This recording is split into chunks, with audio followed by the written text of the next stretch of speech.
This shop looks popular today. Wonder what the occasion is.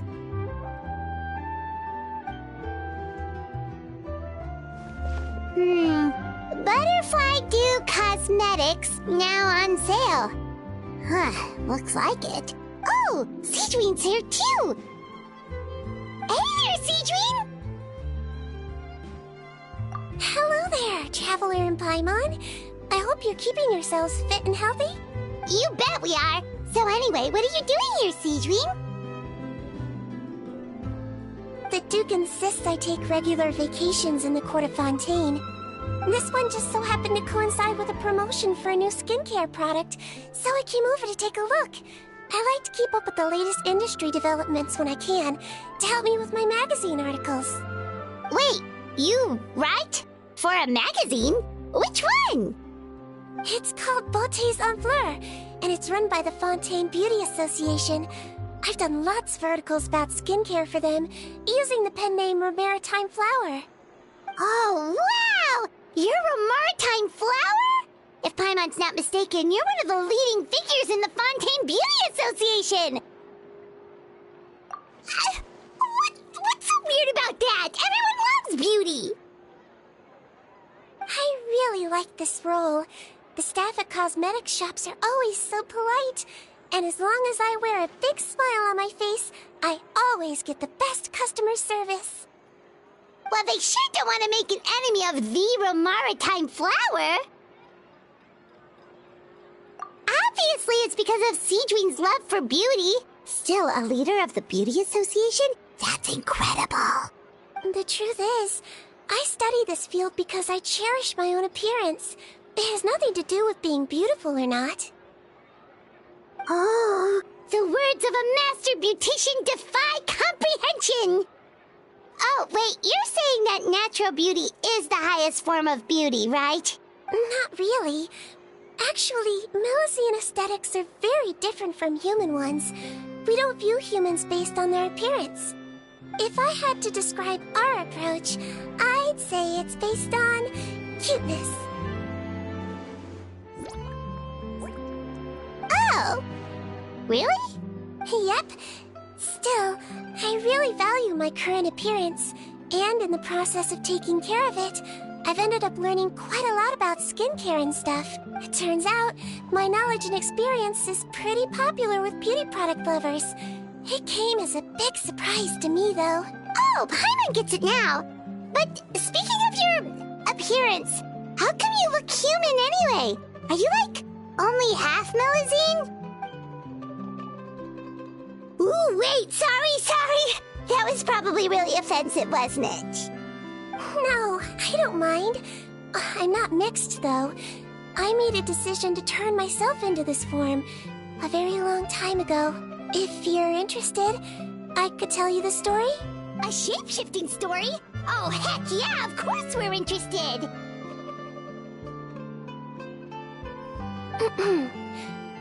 Once upon a time, long ago, humans rejected Melusines, and Melusines feared humans. There was one Melusine who became fascinated with human medicine, but no human wanted her help. And there was one girl who liked Melusines, so no humans would make friends with her. So, the Melusine became the girl's friend, and the girl became the Melusine's patient. Your checkup's all done. You're still in perfect health. Thank you, Dr. Melusine. In this game of doctor and patient, a friendship was born. Then, one day, the girl fell ill. The Melusine was the only doctor to arrive on time, but the adults sent her away. Scram! Melusines can't be trusted! So just because I'm not human, I can't save my best friend? In desperation, the Melusine approached the frightening witch. She begged and begged until she got a reply.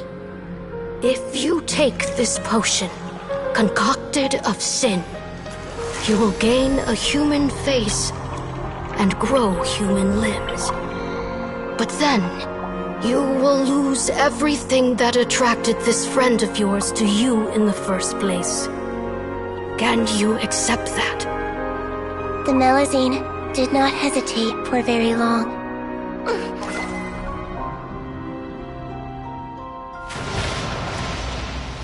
On a rainy night, a little doctor knocked on the girl's door.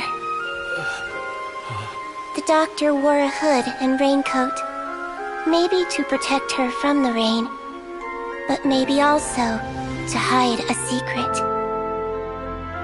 The little doctor held the girl's hand and treated her illness, just as she had so many times before.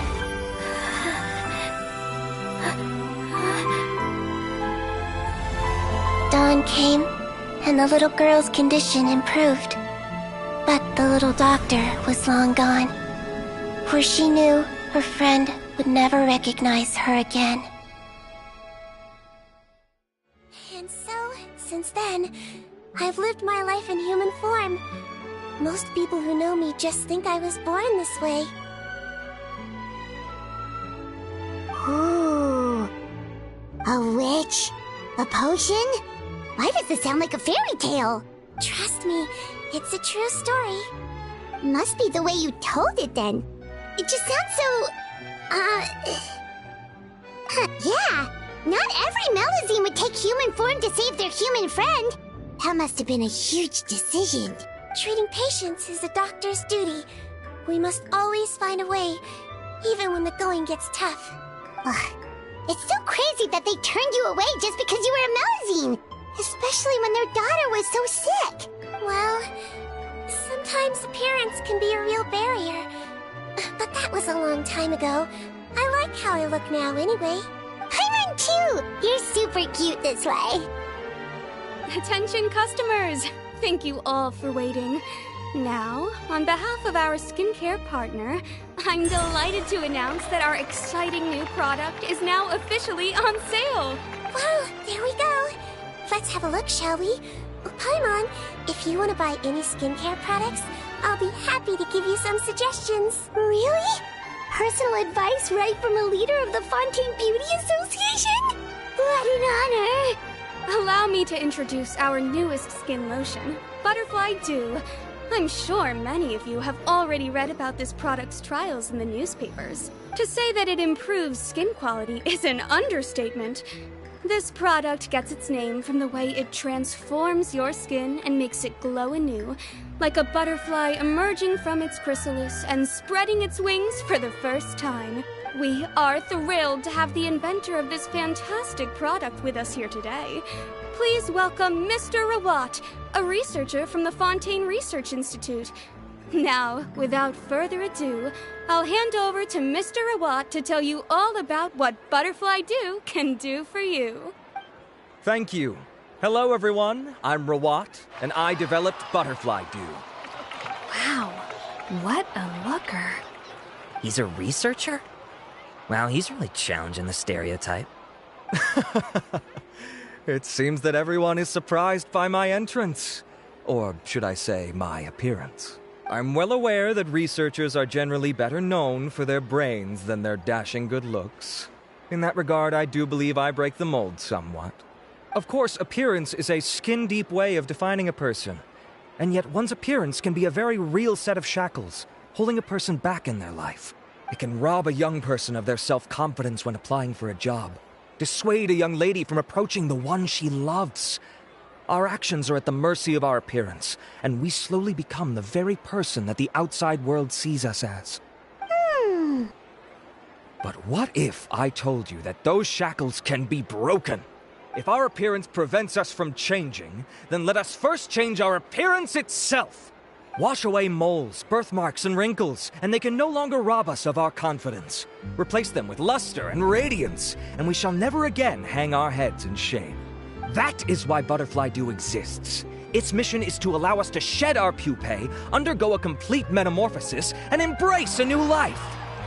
Well, whether it actually works or not, after that speech, Paimon's already sold! Mr. Rawat, could I ask if you've used this product yourself? Of course, I tried it many times while I was testing it. You can consider me a product ambassador. Wow, then it's sure to work! Still, I don't expect to convince you just by blowing my own trumpet. So, could I get a volunteer from the audience to try it out? Oh, Paimon volunteers!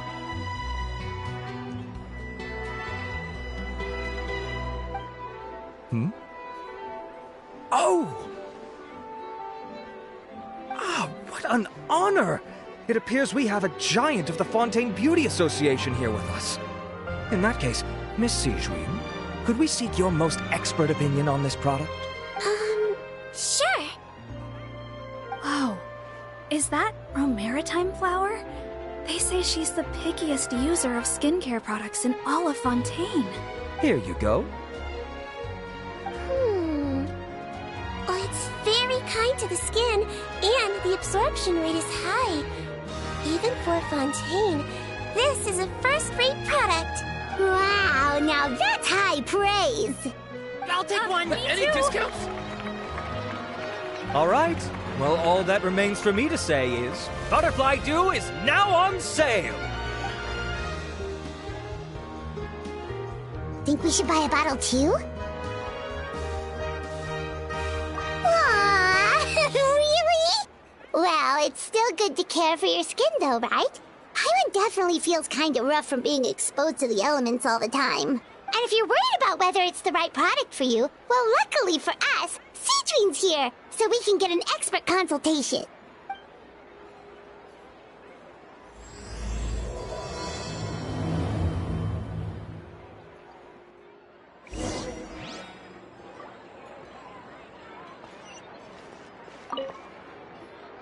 It's an honor to receive such high praise from you. To be honest, I was also hoping you might be able to point out some flaws in the product so I can keep improving it. With most skincare products, the pros and cons only become apparent with long-term use. Yet, this one has instant benefits, improving skin quality without any obvious side effects. It's one of a kind. Don't worry though, I plan to keep using it, and I'll publish regular reviews in Beautés en Fleur. You can read my thoughts there. All you need to do is subscribe. Oh, I was hoping for a more casual conversation, but you are a beauty association leader after all.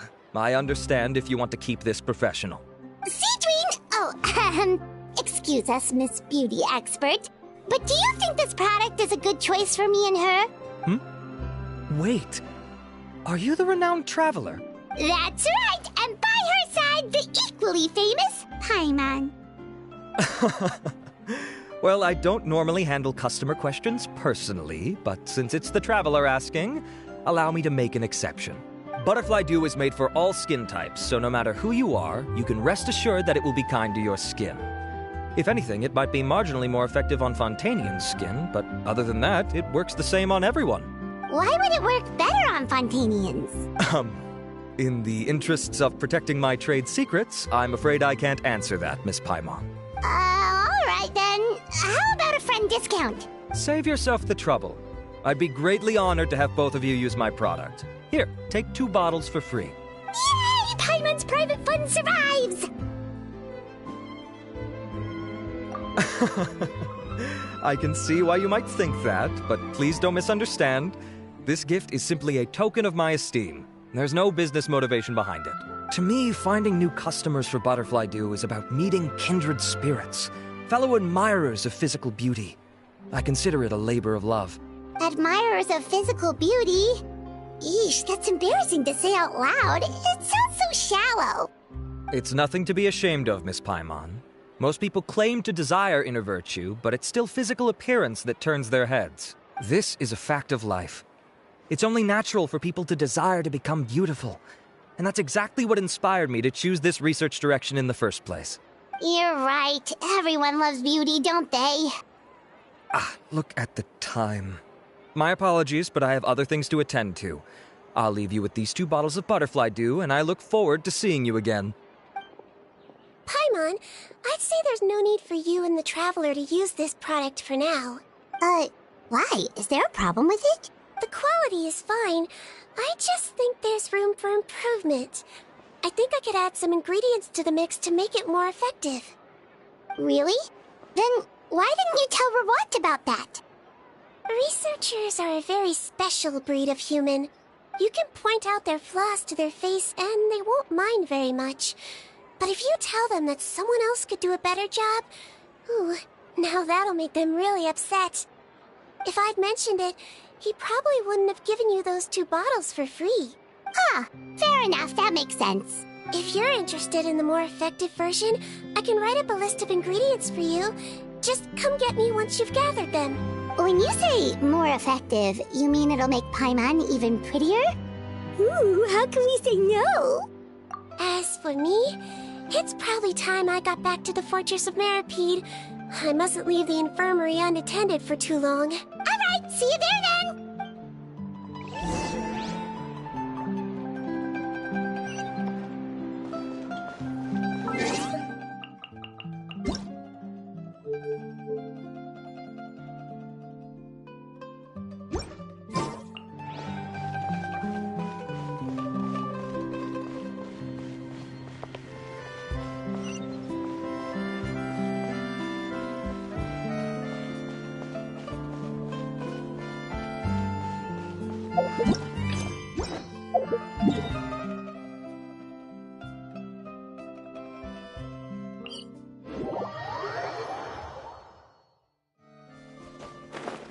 Just up ahead, Traveler. The ingredients for Sigewinne should be nearby.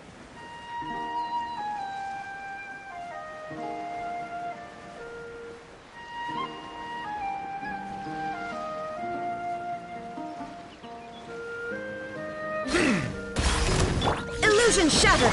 Shower me with thread! Everyone hold hands!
Let's head to the Fortress of Meropide!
infirmary is packed. Please, you have to believe me. I saw it with my own eyes last night. Another me. He looked exactly like me. Got it? Okay. I've written down everything you told me. Now, I have a few tests to run. Take a deep breath, and don't worry. It's nothing to be nervous about. First, which finger am I holding up? Your index finger, but I'm telling you, my mental state is fine. I'm not crazy. Very good. Now, on to the next. Hey there, Your Grace. It's been a while, huh? Ah, it's you two. Indeed it has. I would offer you some tea, but I'm afraid the timing is unfortunate. Duty calls. No worries. Actually, we were looking for Sigewinne. Do you, know what all of this is about? This inmate came running to the guards in a panic, claiming to have seen his exact doppelganger. A doppelganger? Doesn't that just mean someone else kinda looks like him? And that's what I thought when the report first reached my desk. But we've inspected our records. No one even vaguely resembles him. Considering how certain he is of what he saw, I can only surmise that he's having some mental issues. So I brought him for a medical evaluation. All right, very good. Take a sip of water and rest for a bit. Evaluation complete. I couldn't find any symptoms pointing to a physical condition. I see. So do you still believe there's more likely to be an issue with his mind than his body? I have to assume so for now. Psychological issues are more difficult to detect. At this stage, we can at least confirm that he is in command of his cognitive faculties. The rumor mill will go crazy if word of this gets out. Guards, take him to the ward for a period of observation. The Marechaussee Phantom has requested my cooperation on a case, otherwise I'd deal with this myself. Sorry for the trouble, head nurse, but I'll have to leave this to you. No problem, Your Grace. I'll add him to my observation list. By the way, we have a couple of guests here who've made the trip just to see you. I imagine it must be important. You probably won't need to add them to your observation list, though. Oh, Traveler! Paimon, it's you! Hey there, Sigewinne! It's actually not that important, but... I'll be in my office if you desperately need me. Goodbye for now. Okay, bye-bye! So, Sigewinne... Would you mind waiting for just a moment? I have another patient to see. Just find an empty bed and take a seat. I won't be long. Oh, sure! Sigewinne, we've brought him. And he seems to have taken a turn for the worse again. Okay, don't panic. Let's start by sitting him down here. Paimon had no idea how busy it can get for Sigewinne. Maybe now's not the time to ask for her help with skincare. Good point. Besides, it might actually be interesting to observe her at work. This could hurt, so I suggest you take a deep breath first. Did his face melt? What happened to him? It's anyone's guess. His face melted off shortly after arriving at the fortress. But since he's a serious offender, he can't be allowed out for medical treatment. Best we can do for now is ask the head nurse to give him something to manage the symptoms. Oh, this is gonna be awkward. We still need to bring him to the Marechaussee Phantom for questioning. What if he scares them half to death? Will that be our fault? The Marechaussee Phantom? Does this have something to do with the case Risley's dealing with? Yep, it was a huge case. They bagged a few dozen crooks in one fell swoop. And this guy's the baddest apple of the bunch. He harmed countless people. And now, it looks like it's all finally catching up with him. You done gawking? Not yet. I need to check the severity of your ulcers to decide the right dosage. Don't worry. We Melazines have a very different sense of aesthetics from humans. To me, you just look like a little kitty with slightly scruffy fur, but still just as cute. Don't patronize me. Do I look like a kid to you? Just give me the meds and let me out of here. I already missed my cell. Hey, lose the attitude. You dare talk back to our head nurse like that again, your days are numbered. Oh, it's fine. Okay, I'm going to apply the medication now. Tell me if it hurts, alright? Look how nice Sigewinne's being. And he still talks to her like that? What a nasty piece of work. Can I leave now? Wow, not a peep. What a brave little guy. Thank you, Sigewinne. And I apologize for the trouble. So, Traveler, Paimon, did you bring the ingredients? We did, but we don't want to interfere or anything. You're busy saving lives here. Oh, don't be silly. I agreed to it, didn't I? Just hand me the ingredients, and I'll make some time to whip it into the improved version for you. Take a rest here if you want. Or, if you're not tired, I hear they're holding a new pancreation tournament in the administration area. Or alternatively, is there anything we could help you with, Sigewinne? That's right! Let us help you out! It's the least we could do! Good point. Kind-hearted humans start to develop guilt if they accept free help from others. Don't worry. I'll take a look at my schedule. I'm sure I can find something to treat this condition. I gotta warn you, though, it'll be tiring work. So I suggest you take a break first, then come back and see me when you're ready.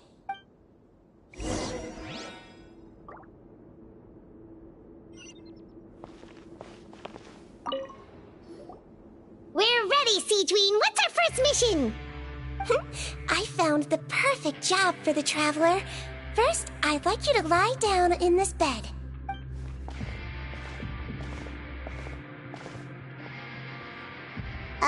What for? I need you to pretend to be sick. What? Oh, is it that difficult? I thought you did a pretty good job last time. Oh, so you knew. I sure did.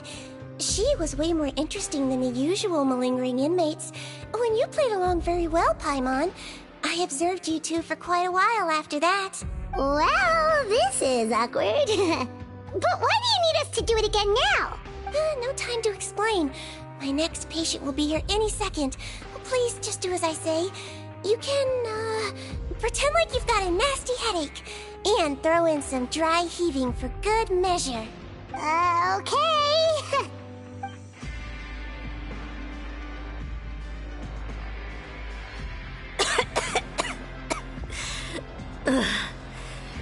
Hey, Doc. It's me. I'm only here because my mom won't stop pestering me about it. So annoying. Well, your mother has enough on her plate with a busy job. The last thing she needs is to worry about you being sick as well. I know! I shouldn't treat the place like a playground. Shouldn't go swimming in the lower levels where we join up with the sea, because it'll give me a cold and distract her from her work. I thought I'd be able to have some fun here at the fortress for a few days, but it's always, don't do this and don't do that.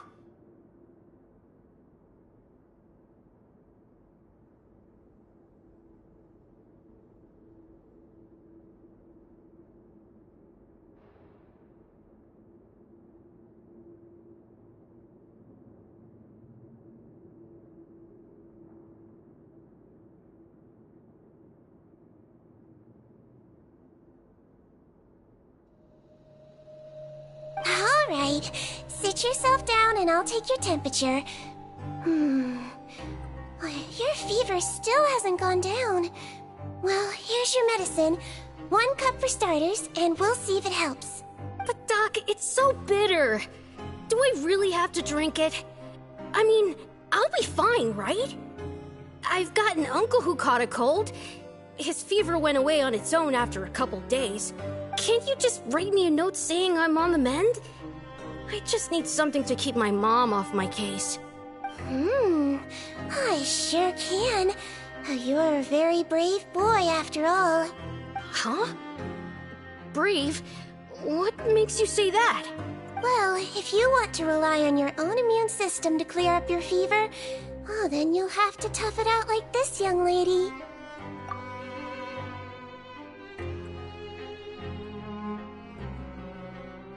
Hang in there, Traveler! Are you gonna puke? Paimon can get you a paper bag! Huh? As long as you're tough enough to get through the nausea and dizziness caused by the high fever, you'll be right as rain after just a few days' rest. And if I'm not tough enough? Hey! Wake up! Wake up! put it this way, at least you'll never have to see the doctor again, right? I think maybe I'll take that medicine after all, if that's okay. Oh, of course. Here, it's still warm. It's so bitter. All done. Great job, you two. That kid really doesn't know what's good for him. His mother's a guard here. She's been working back-to-back shifts lately, but unfortunately his father's away on a business trip right now. She had no choice but to bring her son here for the time being. He was quite happy at first. He seemed to think that the Fortress of Meripede would be all fun and games. So you made us put on that act just to scare a kid into taking his medicine? That's a pretty sneaky trick. Seems like there's a whole side to Sigewinne we never knew about. It's a technique I learned from my teacher. Oh, you had a teacher? Was she a Melusine doctor too? She was human. She passed away a long time ago. Oh, sorry. No, it's fine. I really liked my teacher, so it's always nice when I get to talk about her with other people. She was a traveling doctor, and since she didn't have a clinic, she'd go out and visit her patients wherever they were. Dealing with the badly behaved ones was her specialty. She used to say, if you can scare the little brats into taking their medicine, you won't have to hear them wailing and screeching when their condition gets worse.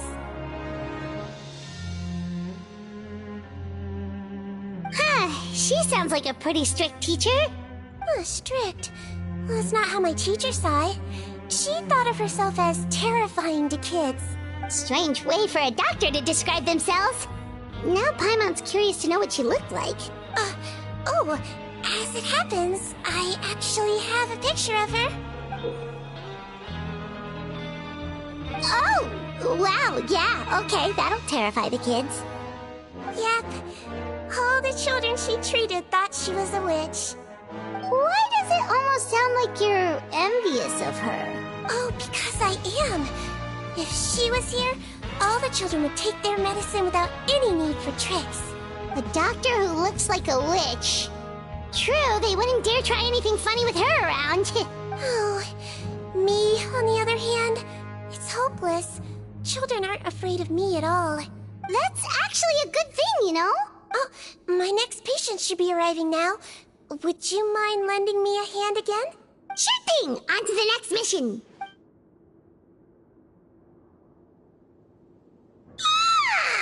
Is it nighttime already?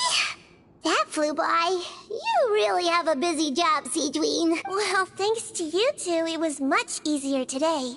Aww. Should we get some rest? It's getting pretty late. Oh, there is one last thing. I have to keep it confidential, so I usually leave it till after everyone's clocked out. Confidential? Are you sure you can tell us? Well, it's fine. You're not living here anymore, so it's okay if you know. All it is I have to prepare some ingredients to make healthy meals with. Wait, you mean those healthy meals? My patients refuse to eat any healthy meals I prepare in front of them, so I have to prep the ingredients in secret, then let the chef at the Coupon cafeteria handle the rest. Considering even the chef's version makes people uneasy, it really makes you wonder what's in it. You want to find out? I can teach you how to make it. That way, if you ever suffer from exhaustion on your future travels, you can prepare a healthy meal for yourself. It's really good for you, you know. Sure? Guess we can help out one more time. The ingredients are ready. Now, put them on the table and add them in the order I tell you. First, we add this special slime condensate, stir it thoroughly, then pour it in. See that? It adds elasticity. It looks just like tasty jelly, doesn't it? Yeah, it really does! Until you remember it's slime condensate. Next up, xenochromatic crystals. You want to crush them up into a fine powder, like powdered sugar. Wait, are those from Fontimer Aberrants? some high-protein meat. Frogs are an excellent choice. You just need to clean their innards, and then you're left with some lovely, tender meat. Oh! Frogs. And we're done. All that's left now is to pack them into lunchboxes and hand them to Walsey. Yesterday in the production zone, I noticed an inmate who's been working for 2 days straight. That means it's a healthy meal for him tomorrow. Sigewinne really does have the inmate's best interests at heart.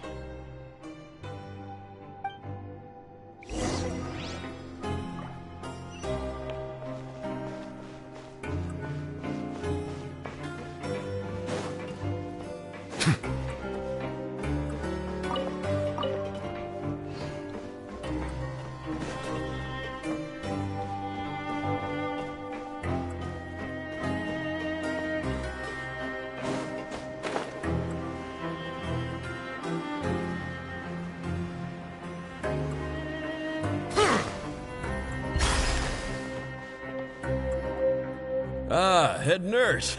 Got some extras for me? Just the one today. The serial number's on the lid. Sounds good. I'll make sure it gets delivered. Sounds like they're talking in code. Thanks for your help. Oh, it's no trouble at all. I only wish I could do more. You work so hard for all our sakes. I'd happily lose a little sleep if it meant helping you out. That won't do. If you reduce your sleeping hours any further, your health will start to suffer. All right. Nurse's orders. I'll do as I'm told. But you take care of yourself, too.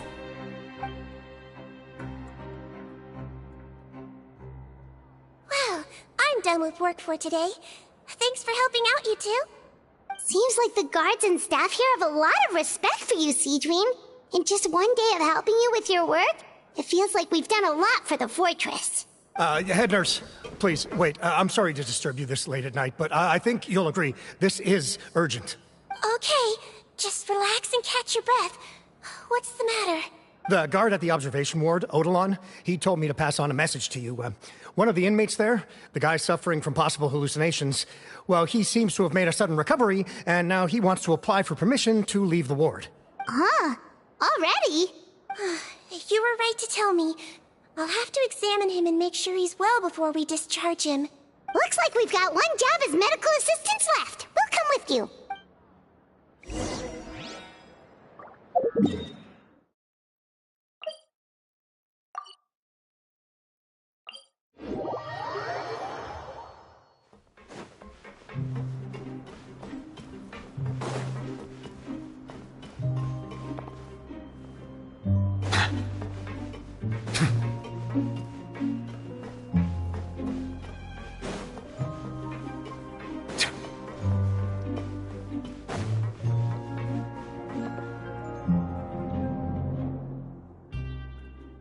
Ah, head nurse, you're finally here. I'm so sorry for all the trouble I've caused you, but I believe I've now made a full recovery. After giving it some thought, I'm sure that I was probably just seeing things. Stress-related, I imagine. I'd been working long hours, so I definitely wasn't in the best state of mind. I totally understand. Still, I have to give you an examination before I can discharge you, okay? So, take a deep breath and don't be nervous. It'll be the exact same procedure as we did this morning. We can start whenever you're ready. Again, so sorry.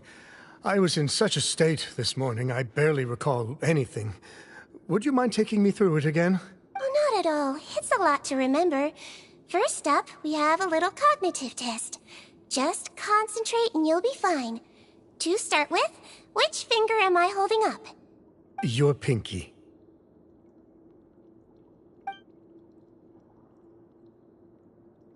All right, all indicators seem normal. So it was a stress-induced hallucination after all?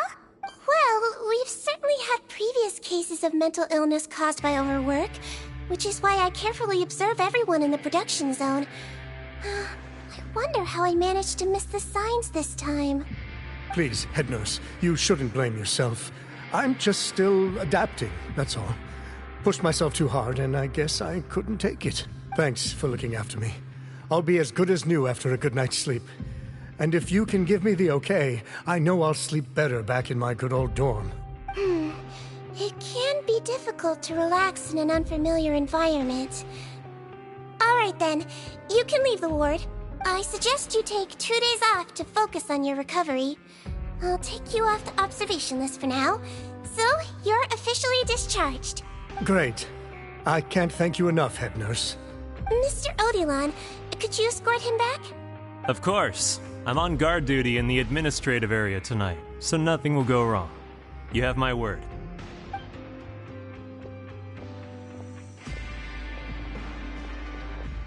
Guess you're finally done for the day now, huh?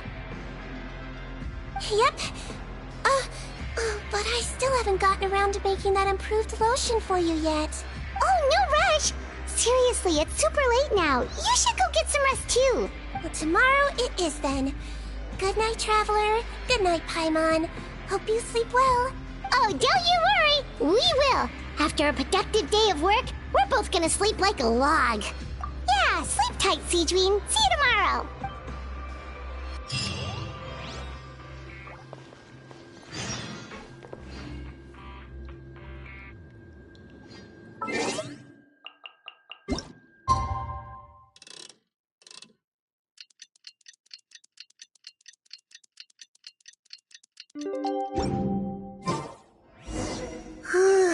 Paimon really did sleep like a log.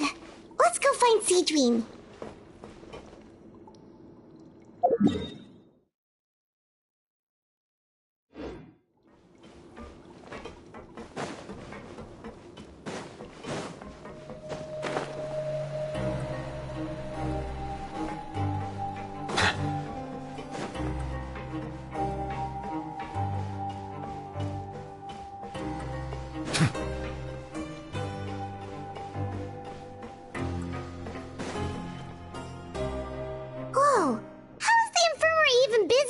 Yesterday.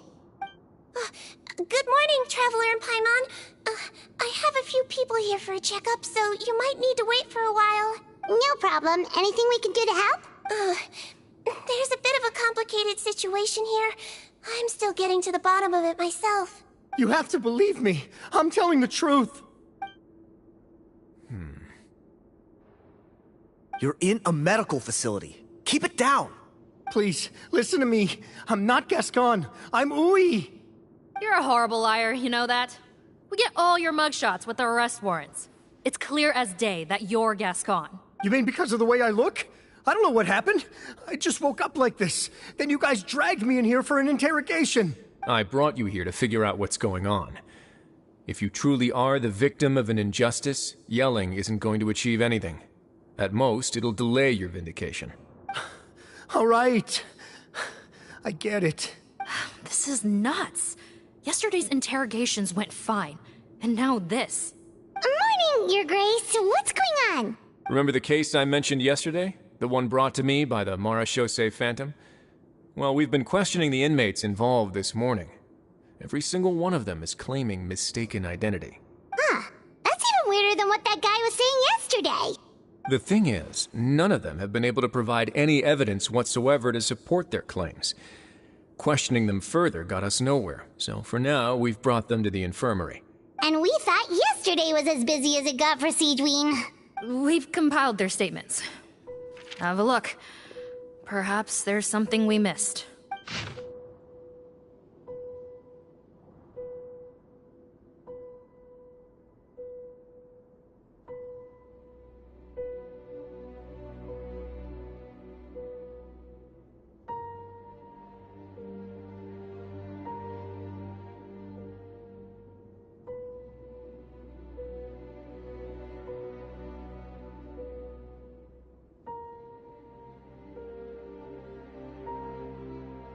Wait. Release? Interesting. The inmates they spoke of in their statements appear to all be due for release today. I noticed that too. If that's their plan, they're underestimating us a little. Every serious offender claims that there's someone else who just so happens to be due for release today. And they're expecting us to go along with that. All the more reason to be cautious. Lumberzar, check the release list for today and make sure no one gets processed. We're gonna need an excuse, though. Just say we're out of forms, and that we're furiously printing more as we speak. I'm on it. It's conceivable that our group of serious offenders somehow found a way to switch places with inmates who are about to be released, so they can walk out right under our noses. We did consider that possibility. But I mean, just look at them. They match the warrants, period. How could there have been a switch? Only if they're dead ringers for the inmates due for release, I suppose. I gave you that name list yesterday to assist in your investigation. Did that help? Yes, the inmates' mugshots were attached to the list. The first thing I did was check for lookalikes, and I didn't find any. The only other thing that stands out to me is that their voices sound a little different today. But it's not exactly hard to put on a fake voice. Oh, really? What does our head nurse make of all of this? Give me a moment. I think I have a way to confirm whether there's been a switch. I know, it's not time to change your dressing yet, but please bear with me. Huh? Isn't that the guy from yesterday? This should be Honore. He has very severe facial ulcers, which require an operation in the hospital at the Court of Fontaine. I authorized him to leave the fortress for medical treatment under guarded escort. Yes, like I told you. I'm not Putton. I'm Honore. So there has been a swap. Well, I can see what happened in Potton's case, but how do you explain the other inmates? You're not telling me their souls switched bodies, are you? No, I believe it was their faces that got switched. The method is a bit like replacing a tooth. Take the bad tooth out, put a false one in. And actually, I think I can prove it to you. Traveler, Paimon, do you remember Eric from the other day? Yeah, sure do. Then you can be my witnesses. To start with, please fetch the inmate who claims to be Eric.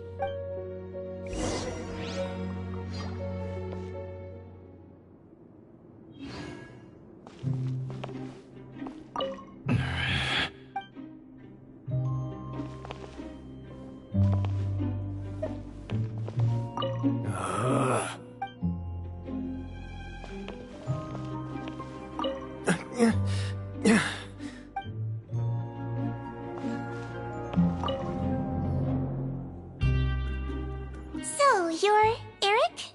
Yes, head nurse. It's me. You do believe me, right? I need to do another examination on you. Same procedure as yesterday. All right.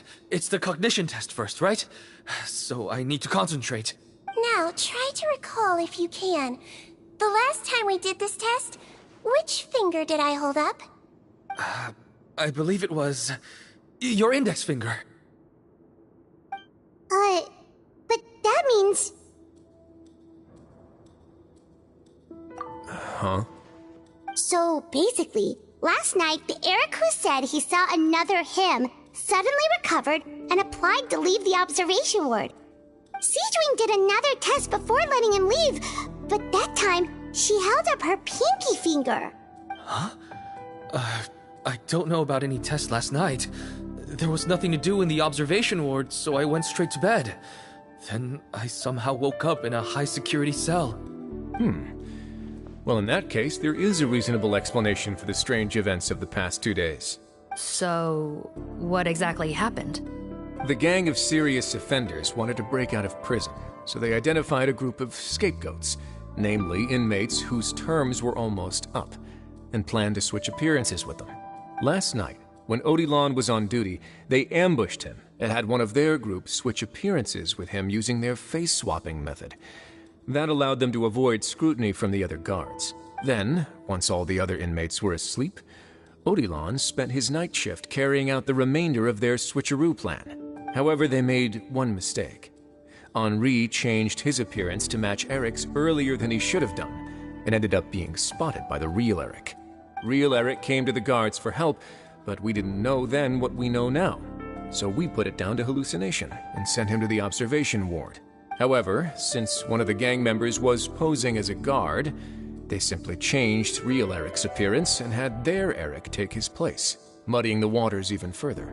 Right, because I'd put Eric on the observation list by then, and no inmates on that list can be processed for departure until I've discharged them. Hence why the imposters had to pull that little stunt to get fake Eric off the list.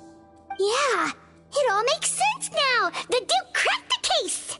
Well, I can't fault the reasoning. But I'm afraid that we ruled out the possibility of face switching very early on in this process. Criminals altering their facial appearance to commit crimes is nothing new. In fact, one of the explicit duties of the Melazines in the Marechaussee Phantom is to identify criminals in disguise. We carefully examined all the suspects, and there is no evidence that any means of disguise were used in this case. Huh. Well then, how do we explain all this? So far, it seems more likely that the gang stole documentation belonging to the inmates due for release, and are using that to commit identity fraud. Actually, there is a potion that can completely change someone's appearance. If they use that, even a Melazine wouldn't be able to detect it. A shape-shifting potion? Forgive me, head nurse, but this is the first time I'm hearing about it. If such a potion truly existed, it would jeopardize our entire investigative process at the Marechaussee Phantom. Are you certain of this? Yes, I am. But... Please, trust me in my professional opinion as an experienced clinician. At the same time, without any solid evidence, it's pure speculation. If we can round up all the inmates suspected of switching places, then have a little talk with both sides, we might just get our answer. Yep, let's do that. Okay. Well, it was our negligence that meant we had to come and conduct these post-internment interrogations. And I know it's put you out. We'll do it your way. Your Grace, bad news. I paused the releases like you asked, but we were too late. A bunch of people already got processed 2 hours ago. I checked the list, and sure enough, it's all the people who gave statements. 2 hours ago? That's before today's interrogations began. They had this all planned out. So there really was a switch after all.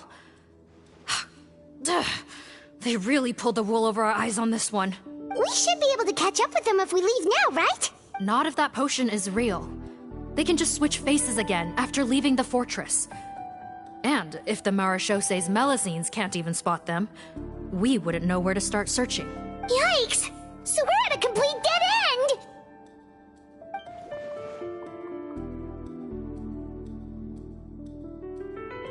Well, technically there is one more lead we could follow up on. We were only able to arrest this gang thanks to the help of a researcher from the Fontaine Research Institute. I believe his name is Rawat. Oh? Rawat?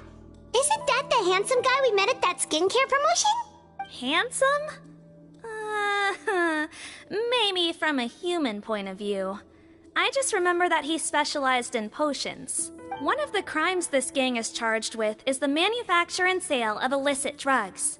According to Mr. Rawat, they appear to have stolen technology he developed through his research and used it in their operation. At first, he thought it was a typical case of intellectual property infringement, and he tried to negotiate with them. But once he discovered their criminal operation, he reported them to the authorities. Thanks to his report, we were able to swoop in and arrest them all in one go. What a hero! Bet that took courage on his part. No doubt. This is worth following up on. As the one who snitched on them, it's highly likely that Rawat will be targeted by the escapees. That aside, since he's negotiated with them in person before, there's a chance he'll have some additional information for us. Understood, Your Grace. My team and I will head to the Fontaine Research Institute right away. In the meantime, please keep an eye on the face switch victims for us. Of course. Miss Morgan, I'd like to come along and help you catch these criminals. Huh? Why's that? Well, I'm the one who discharged the fake Eric last night, so I feel partly responsible. Don't say that, head nurse. Your focus was on the inmate's health, and rightly so. We can't ask you to help with arresting criminals. That's our duty. I also have a more personal reason. Patton is a patient of mine, and if I don't get a new batch of medicine to him in time, his condition will get much worse. Look, head nurse, I completely understand where you're coming from. But arresting criminals is dangerous business. And if anything happened to you, none of us can afford to take on that responsibility. Don't worry. I can defend myself just fine. You say that, but still... If I may, Miss Morgan, Sigewinne is the one who raised the potion hypothesis, and I'm sure she has far more expertise on the topic than your team. My suggestion would be to bring her with you, and if you really are worried for her safety, then... Ah, there you go, right on cue. Knew I could count on you. Okay. Well, since this plan has the Duke's blessing, far be it from me to refuse.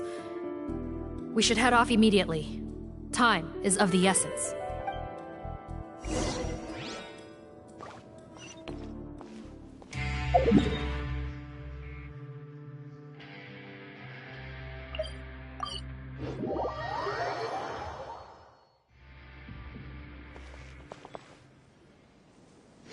Greetings.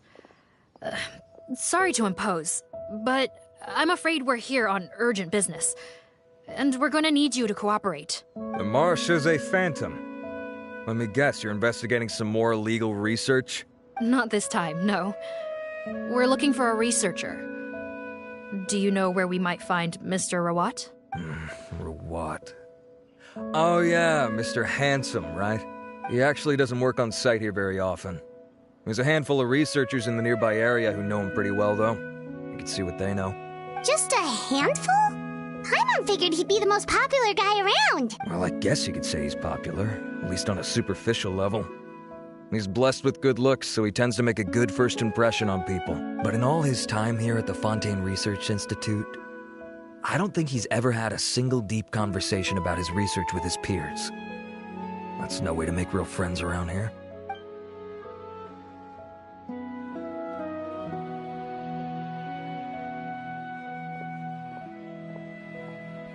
That's so weird.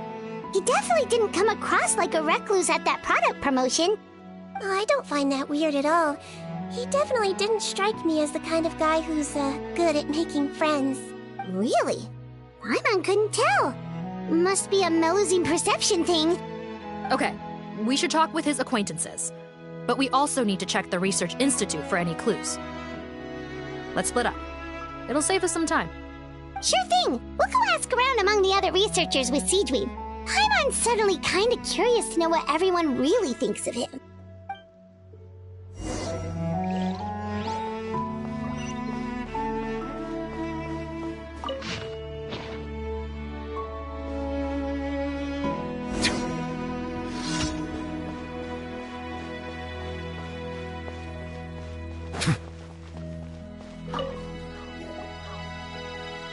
Excuse us, are you Audrey?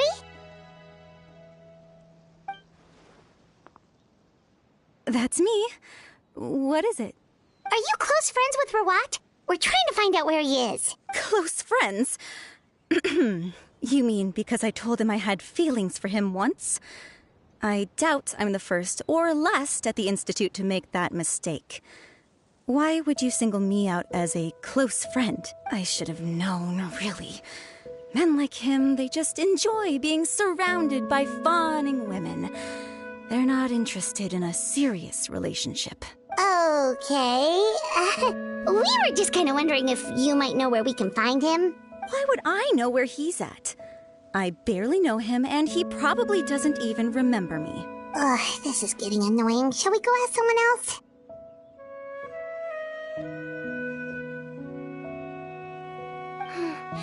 I think she knows Rawat better than she cares to admit. If we leave now, it might be a wasted opportunity. Maybe, but we're not going to get much out of her while she's in this state, are we? She's displaying symptoms common among people in love, if that's what you mean. But I know a cure. It's curable? Oh, we're still no closer to finding Mr. Rawat. Oh, by this point, he could be in grave danger. Danger? Wait, why are you looking for him again? Oh, that's right, yeah! The Marechaussee Phantom said that he's been targeted by some pretty bad people. We need to make sure he's safe. What? How has this happened? He seemed fine when I last saw him, and that was only a couple of days ago. Just happened to run into him, of course. Oh, I see. Well, do you have any thoughts on where he might be right now? Okay, but this is purely out of concern for his safety. If he's not at the Institute, he might be at his mother's place. I heard she raised him alone, that they had it pretty tough financially, and these days she's housebound due to illness. He makes regular trips back home to check on her. Oh, okay. Do you know the address? Nope, sorry. I only found out the thing about his mother because it came up in conversation once. I was just trying to find out more about him, so I could get to know him better. When I told him I had a crush on him, I offered to help him take care of his mother. And yeah, maybe that was a stupid idea, but did he really have to yell at me for it? It's like, fine, I can take no for an answer, but what's with the temper tantrum? Unbelievable. These guys only want to show you their charming, well-groomed exterior. They can't stand it when a few home truths shine through. Looks like her love syndrome is flaring up again. We need to find out Mr. Rawat's mother's address. Let's check with the Marechaussee officers when we regroup. Cool, sounds like a plan.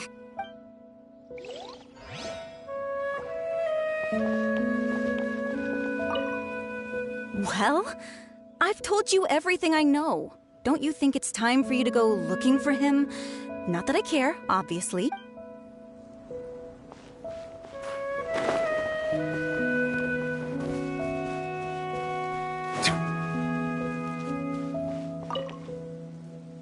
Hey there, are you in Teep? What do you want? We're here to ask about Rawat. Any idea where he might be? We were told you were pretty close with him. Close? Not sure that's the word I'd use. He wouldn't even let me use his patent. Huh? It's been a good few days since I last saw him. I don't know where he's at. Go ask someone else. Would the patent in question happen to be related to the new skincare product he developed? Yeah, kinda. Butterfly dew, or whatever he calls it. I heard he made a tidy sum off of that one. Okay, now we're getting somewhere. Keep going. Most of the other researchers here focus on mechanics, energy, stuff like that. I get why he wouldn't be interested in having anything to do with them, but I'm studying coatings. There's a huge overlap in our areas of research. Why would he refuse to work with me? I bought his product once, and noticed it contains a unique substance that might have applications in coatings, too. If it worked out, I could probably make as much as he's making. Don't get me wrong, I had no intention of plagiarizing his work. I was hoping to get official permission to use his findings in my own research. Followed the proper procedure. It was all above board. I would have had to pay him a license fee and everything. But despite that, he turned me down not once, not twice, but 3 times. It's like he's vehemently opposed to the idea of anyone else making the kind of money he does. Huh, so is Rawat antisocial, or is this guy just jealous? Well, it doesn't look like we're gonna get any info about Rawat's whereabouts from him. Let's go. Wait, 1 second. Mr. Antibes, next time you go shopping, you should buy some Buell fruits. Peel the skin, steep in water, then drink. It'll help calm your mood. Huh? Yeah. Thanks.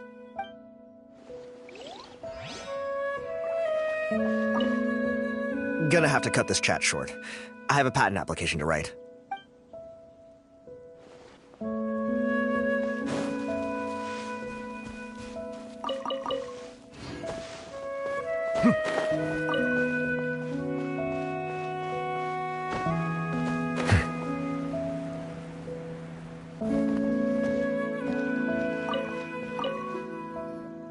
Sorry to bother you, sir, but are you Bertram? Who's asking? Just some concerned citizens helping out the Marechaussee Phantom with an investigation. We'd like to ask you about Rawat's whereabouts, if that's okay. We're told the 2 of you are pretty close. Not anymore, we're not. Turns out we don't see eye to eye. Oh yeah? What happened? The thing about us researchers is, most of us do what we do for some sort of higher purpose. But not Rawat. All he cared about was how to commercialize his findings. He won't even let you work with him unless you sign a confidentiality agreement first. Also, he has better control over who gets which intellectual property rights. How are you supposed to get any meaningful research done working with a guy like that? Now that I've got my own technical solution for my compressor, I don't need to work with him anymore. So that's what Rawat is really like. We'd still like to know where to find him. Is that something you can help us with? Wait, you're... Yeah, I know you. You're the head nurse at the Fortress of Meropide. Alright, then I'm happy to help you if I can. I respect the work you do. Medicine serves the highest purpose of all the sciences. Wow, turns out Sigewinne's got some real clout. Thing is, I have no real way of knowing where he might be. I stopped working with him 2 months ago, and I've barely seen him since. But if you want my advice, I'd say go talk to the peddlers. There's a few he meets with every other day or so. Maybe they know where he's at. Peddlers? Yeah, back when I was working with him, I noticed he met with them quite often. Wouldn't surprise me if they were involved in some shady business together, because it seemed like they went out of their way to avoid discussing anything in my presence. The little I overheard was about manufacturing and selling pharmaceutical drugs. Like I said, he's all about the money. Drugs? Doesn't he work with skincare products? Do those count as drugs? Who knows? I never cared to find out. He's the Morag rubber, not me. Thank you. You've given us plenty to work with. Welcome. Goodbye, and may we both reach new heights in our scientific endeavors. Well, that's all 3 researchers. Let's head back to the meetup point.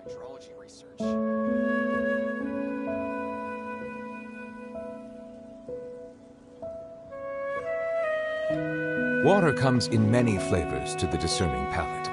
Mondstadt's water is crisp and pure, while water from Liyue has an enduring aftertaste. In Inazuma, the water possesses a depth of flavor unlike any other. Sumeru's water, meanwhile, has a rich and complex flavor profile, but it must be savored patiently to fully appreciate it.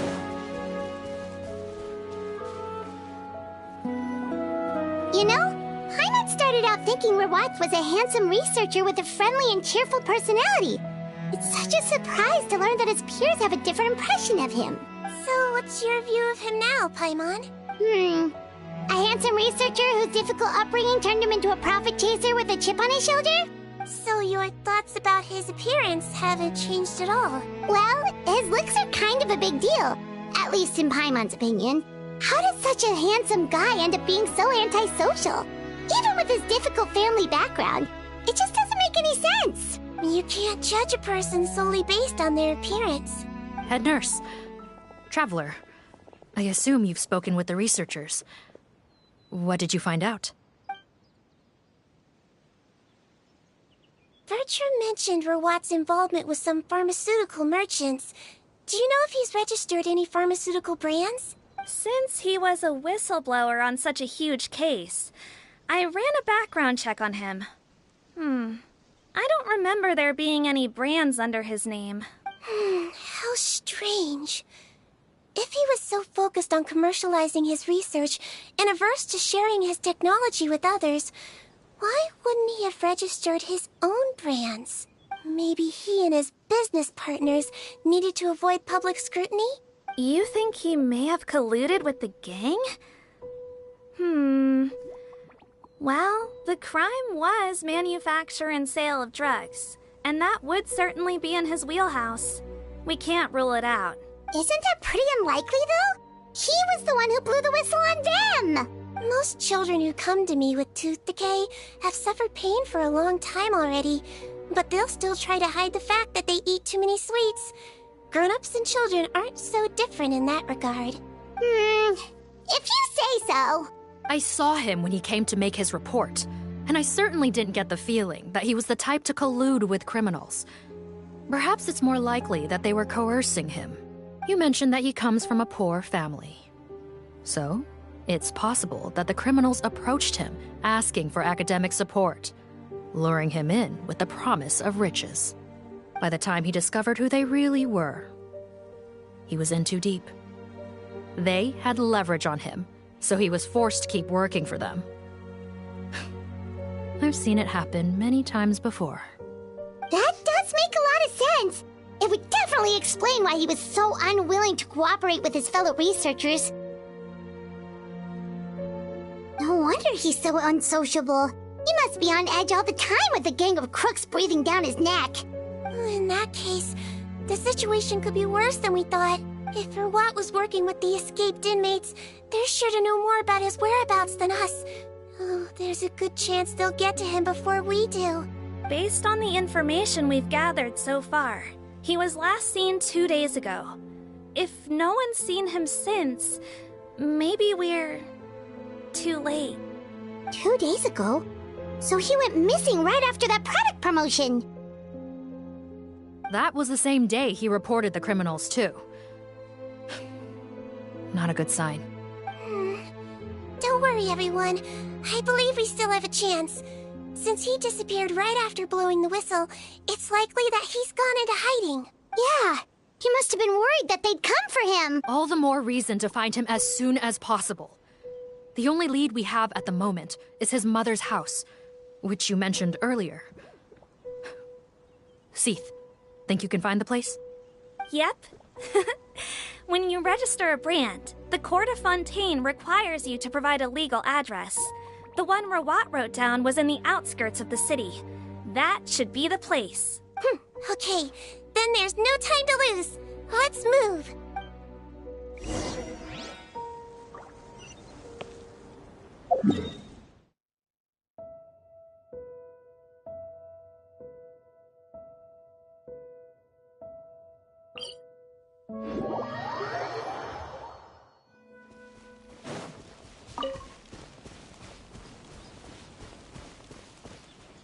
Settle down!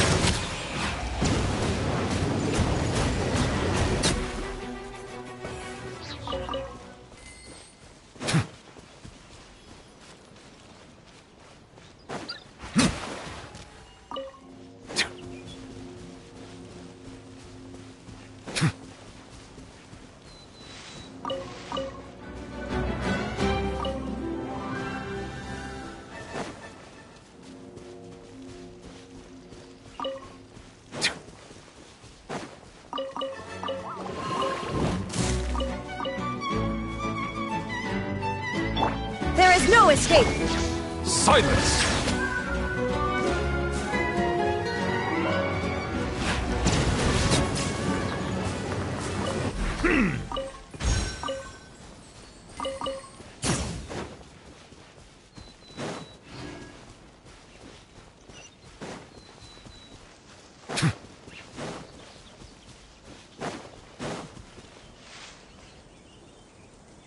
All right. This should be the house. I'm pretty sure this was the address. Okay. I'll knock.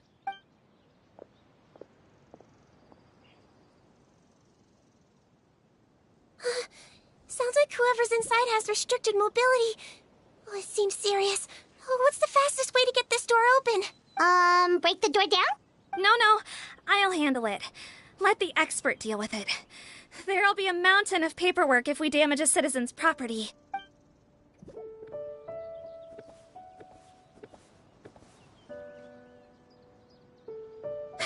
Calm down. Deep breaths. Remember your training. Control your strength. And... it's open! Seath, take a few people and lie in wait. Keep your eyes peeled for any activity around the house. The Traveler, head nurse, and I will go inside.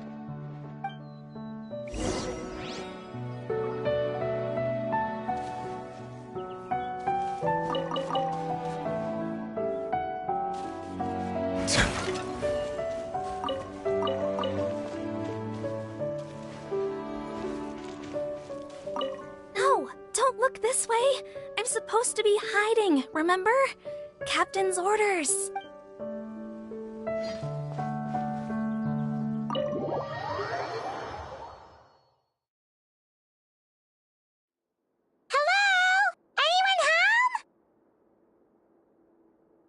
Oh, there.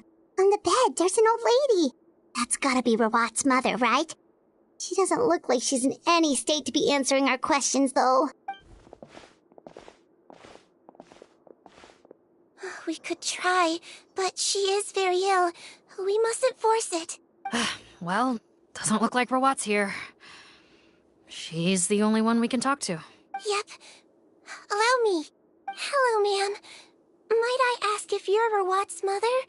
We are trying to locate him.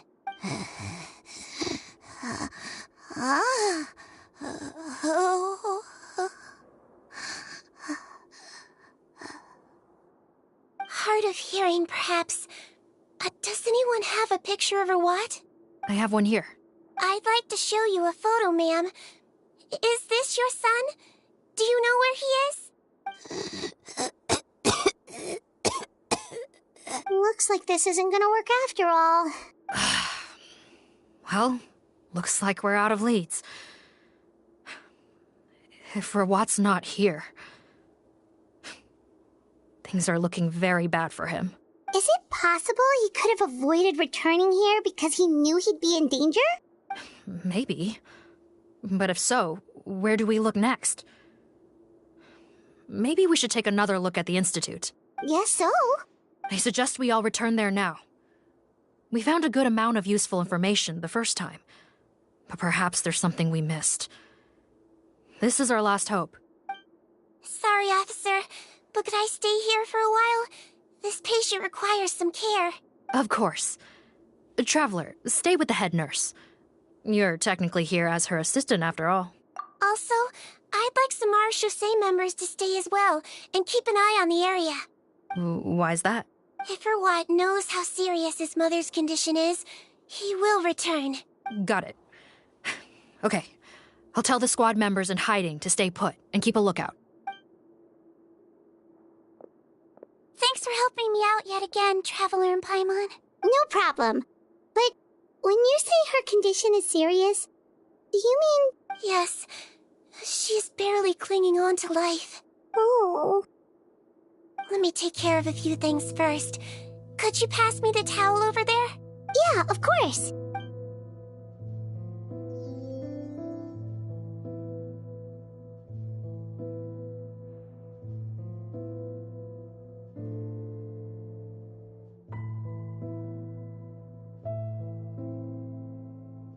I can tell that her family has tried a lot of different treatment methods, including some very expensive medicines.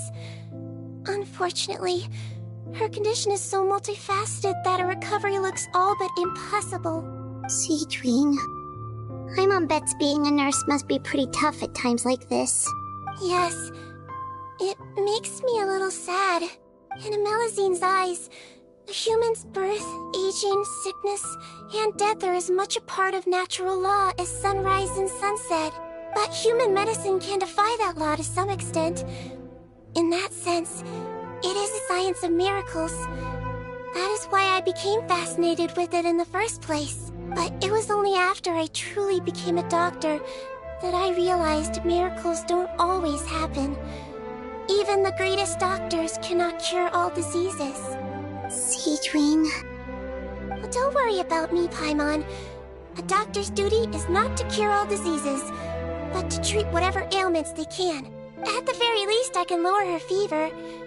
That way she'll suffer less, and she might even be able to see her son. Yeah, all the more reason to find Rawat as soon as possible, even if we don't catch those crooks. Oh, her fever is getting worse. Could I get some hot water? Sure, we're on the case.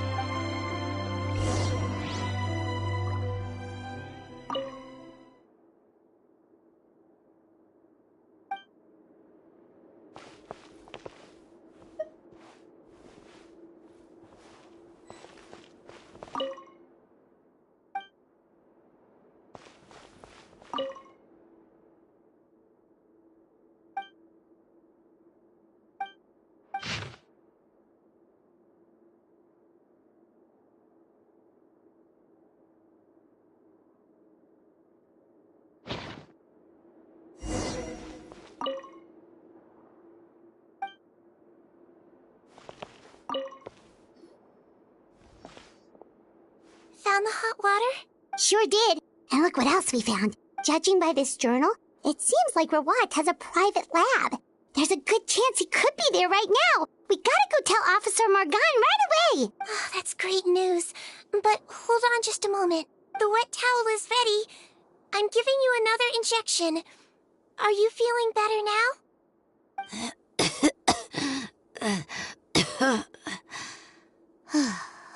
It's all right. We'll go bring him back. Please hang in there. Thank you.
It's Officer Morgan! They're already here!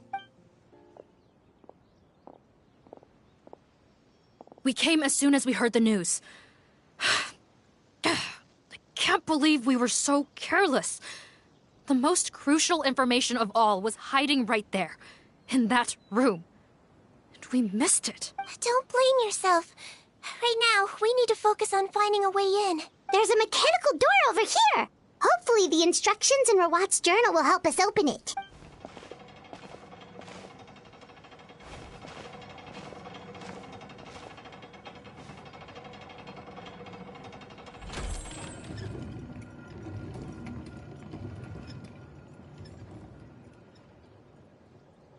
It's open. Let's go in.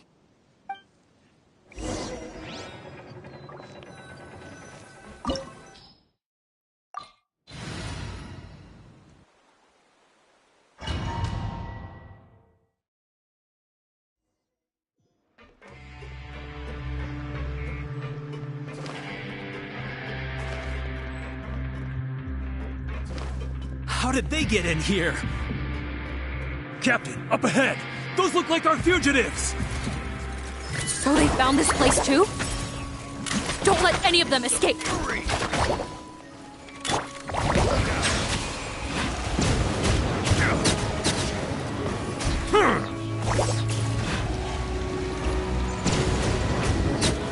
Want to touch my hammer? Test subject. Wibbly wobbly!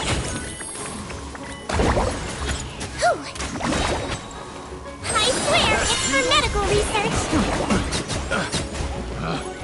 Picked the wrong test subject.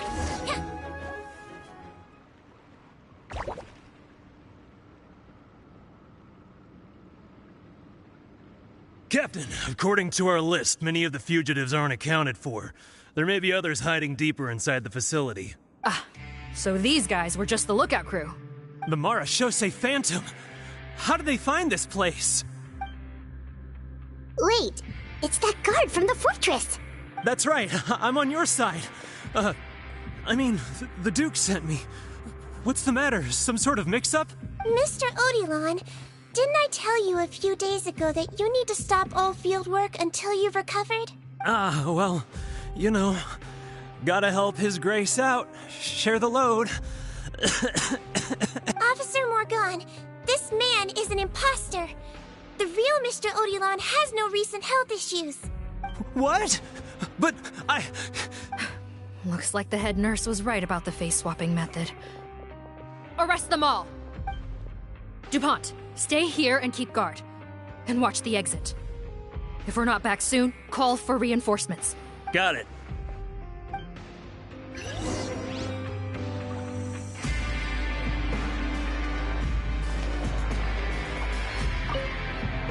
Don't worry, I got this covered.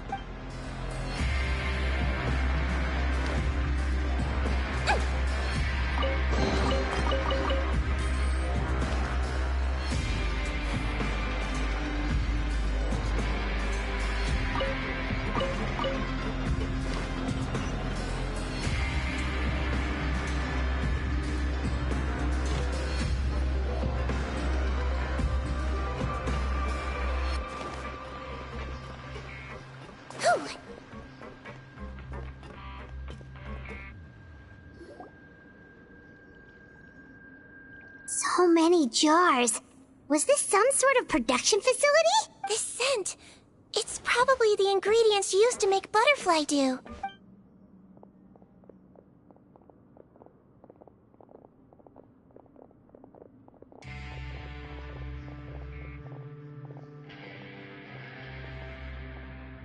How come they're all empty? Did it sell so well that he ran out of supplies? How strange. Why would Rawat choose to manufacture a popular product like that in such a difficult-to-reach location? Given our suspicion that he may have been coerced into the illegal drug trade, I would have thought that any production facility we find here would be used for illicit purposes. Perhaps butterfly dew is itself an illegal drug. Do you have any evidence for that claim? No, just a guess. We need to find Rawat as soon as possible. He has all the answers we need. Understood. Well, let's not linger here. Let's go. Come on.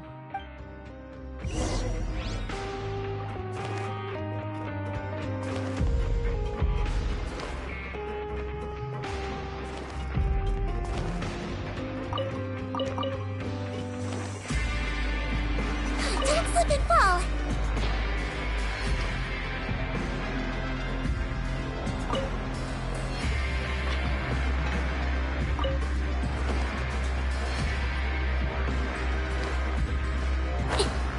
Doesn't look like we're gonna get this door open. Let's find another way around.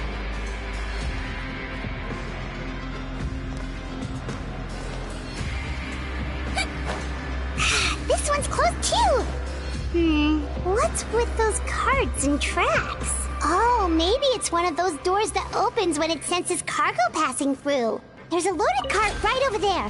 Let's bring it to the door and give it a try.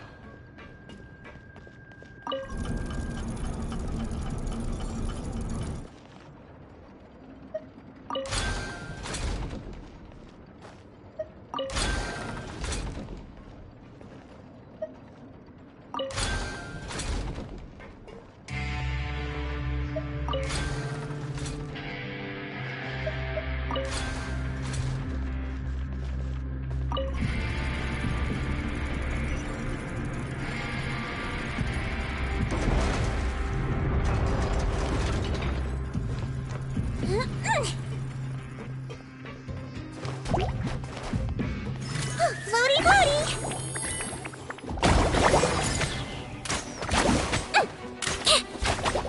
Yeah! Yo!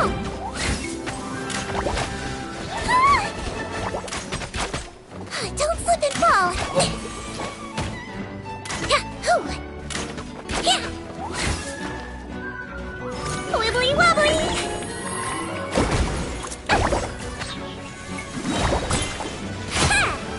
You might feel a little prick. Yeah. Don't slip and fall. Yo! Yeah. Let's blow bubbles.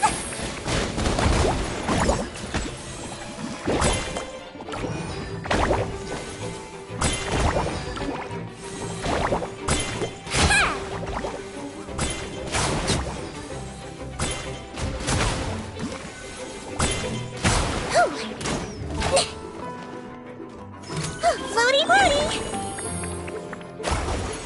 Don't slip and fall! Yeah!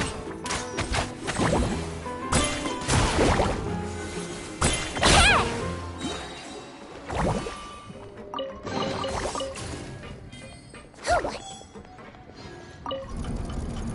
Don't slip and fall!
This room's much smaller than the others.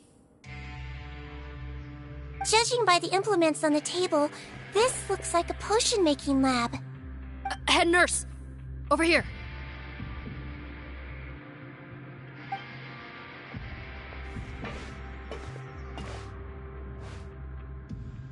Let's see. Huh? Robot's clothes?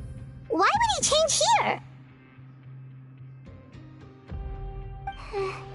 Perhaps they stripped him down, left the clothes behind, and disposed of him somewhere else? Yikes, Sigewinne, where did that come from? Oh, what a tragic way to go.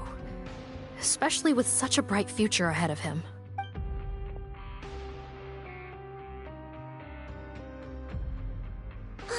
There's a path leading further on, Officer Morgan.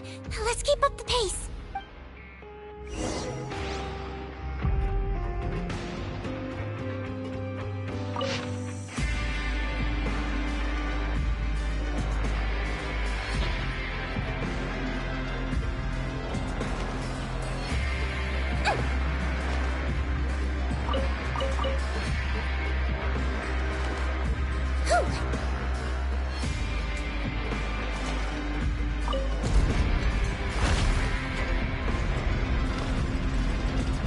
Don't slip and fall!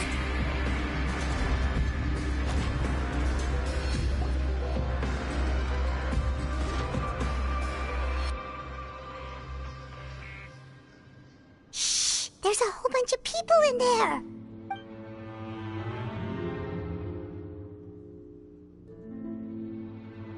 Are you serious? You're telling us that within a day, our faces are going to rot like yours? Fontanian physiology changed dramatically after that great flood, and it's not as compatible with this face-changing solution as before. The side effects are as you can see. Why didn't you say anything before we all used it? Look, my plan got you all out of prison, didn't it? You'd have much bigger problems to worry about right now if the Marshal Say Phantom found out about your other crimes. Consider an ugly mug getting off lightly. Ugh. You're just lucky we didn't leave you in there after you disappeared on us with no warning. We only let it slide because we're former partners.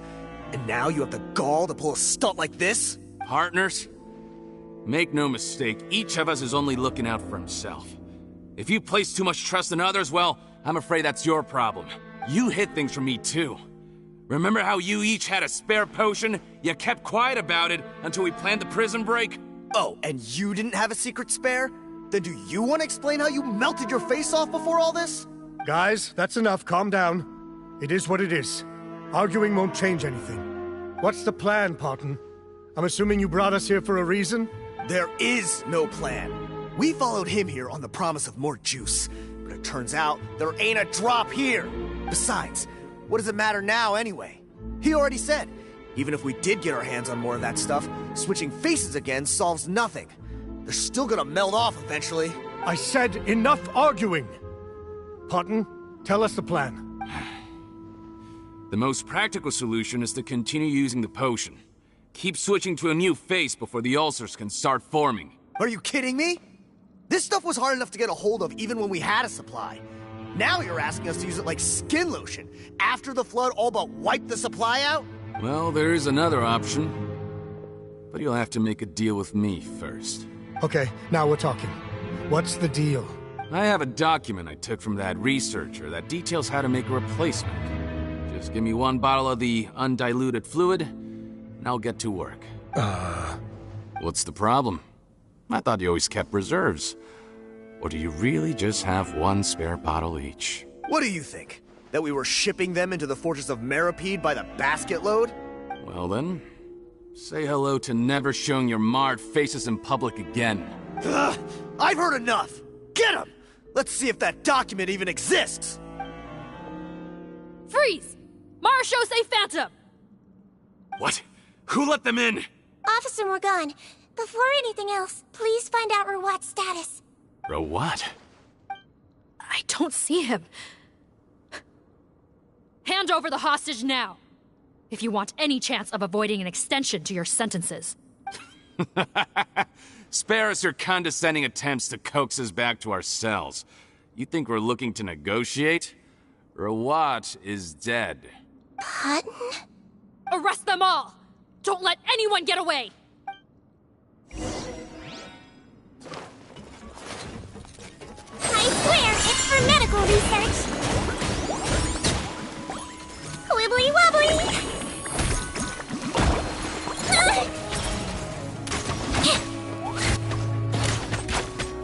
Yeah, now I'm mad. Yo, yeah. Yo.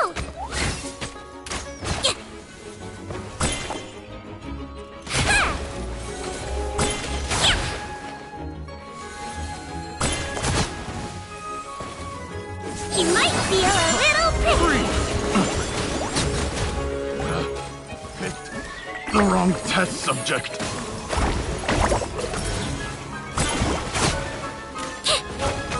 That wasn't very nice. Be sanctified.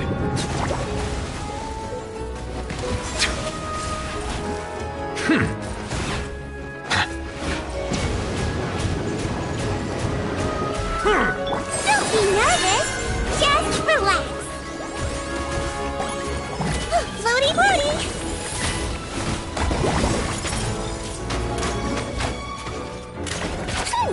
Don't slip and fall.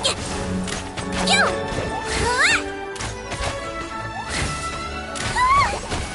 That wasn't very nice. Silence!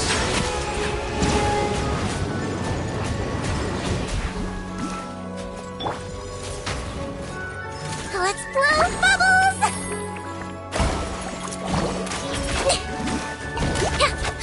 Yo! Don't slip and fall! Yeah!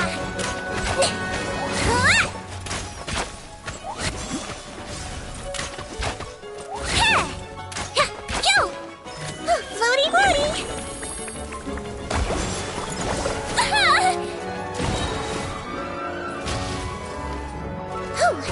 I swear, it's for medical research.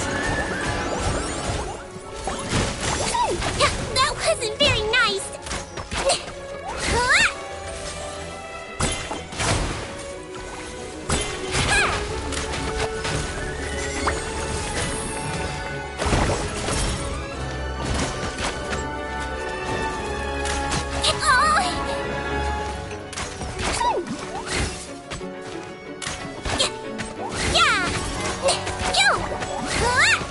Now I'm mad!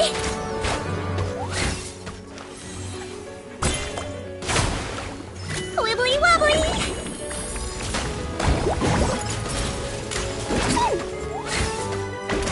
Yeah! Huh. Gotta say, I never expected to see the head nurse in combat. Some patients respond better to a more aggressive treatment plan. Did we get everyone? Captain, we finished the head count. Potten's missing. Over there! The door's closing!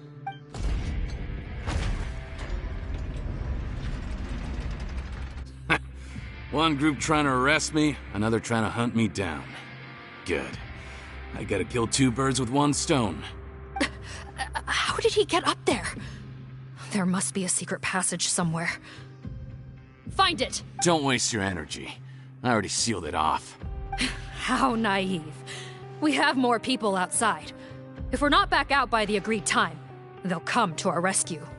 Well then, you'd better hope they get here in time.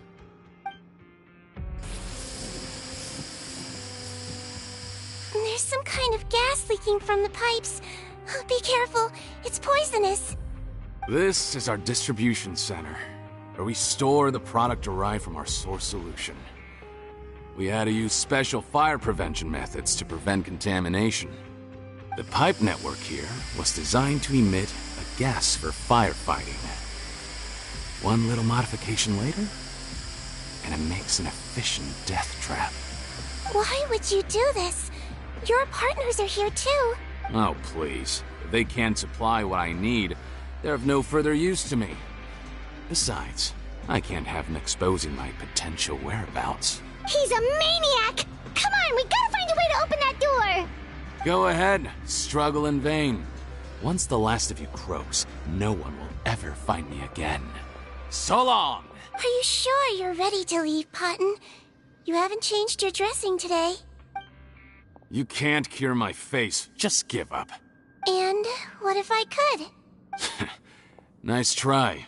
You're just trying to stall me. Don't you worry about me.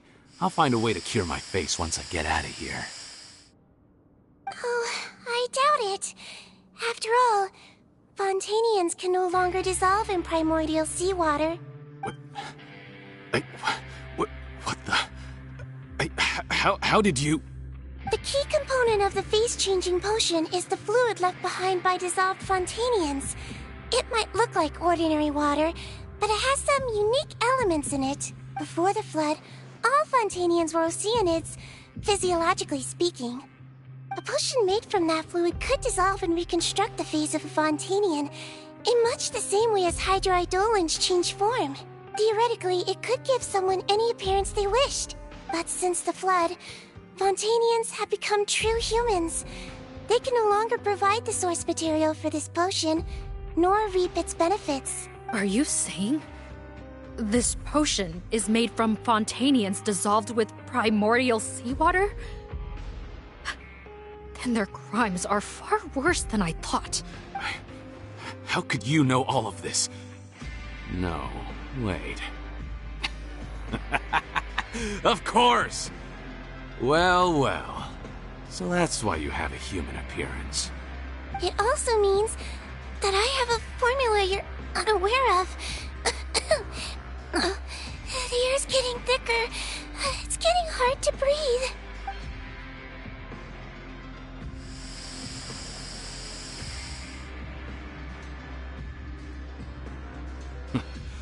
I might get to make a deal today after all. Alright, keep talking. How do you intend to give me the formula? Oh, it's not a formula, but a finished product. I have a bottle of it right here. What? When I tried Rawat's skincare product, I noticed it had a certain special component in it. So I had my friends gather some other ingredients for me, and sure enough, a little experimenting later, I'd produced the potion. I'm guessing his skincare lotion contains the fruits of your joint research? Huh. Impressive guesswork. Yeah, we were a supplier for some of the raw ingredients. But it only contains a tiny amount of the active ingredient. The effect is minuscule compared to the undiluted fluid. Well, I found a way to reverse the dilution process, giving the skincare lotion a similar effect to the fluid it is derived from. That's impossible.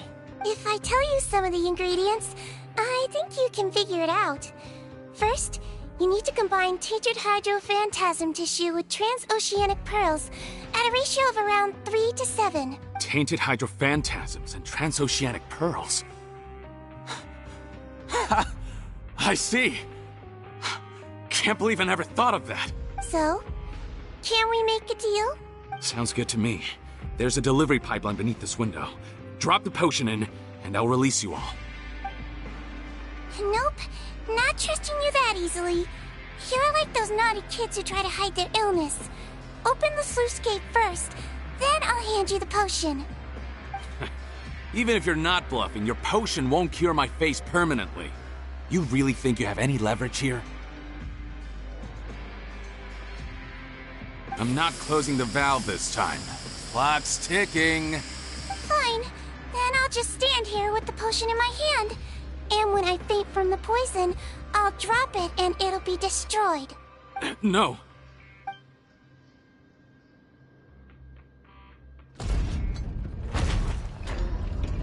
It's open! Disable that sluice gate! Jam it! Don't let it close again! That's more like it. In that case, a promise is a promise. Head nurse, there's too much poison gas in here. We have to leave, now!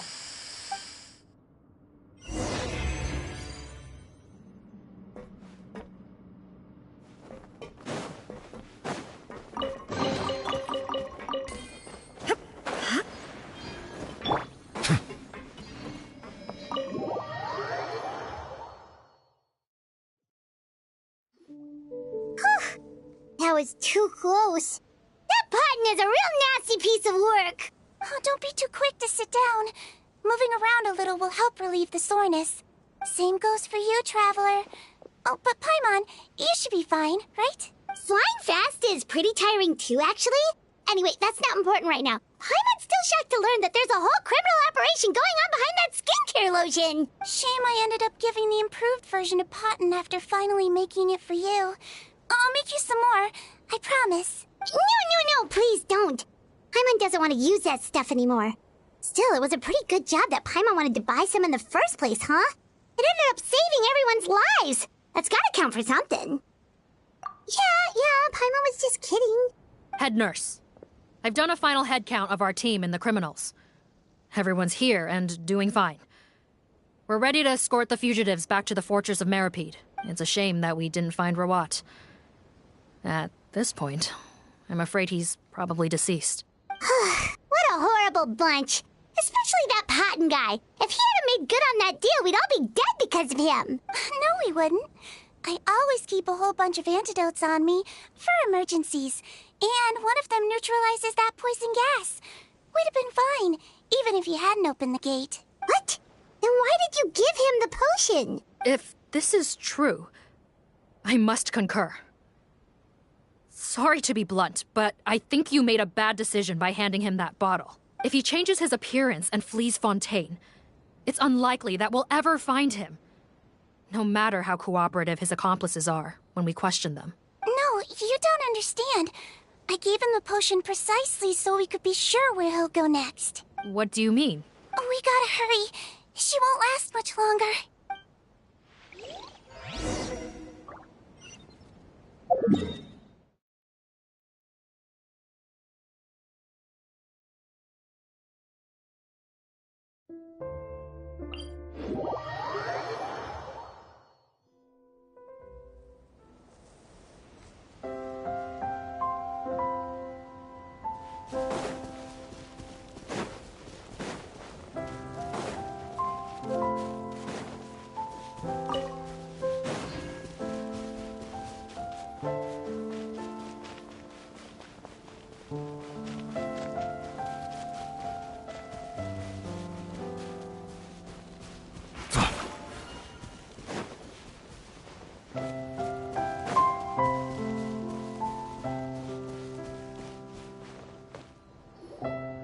Don't move a muscle.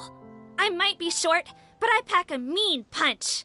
Captain, you're just in time.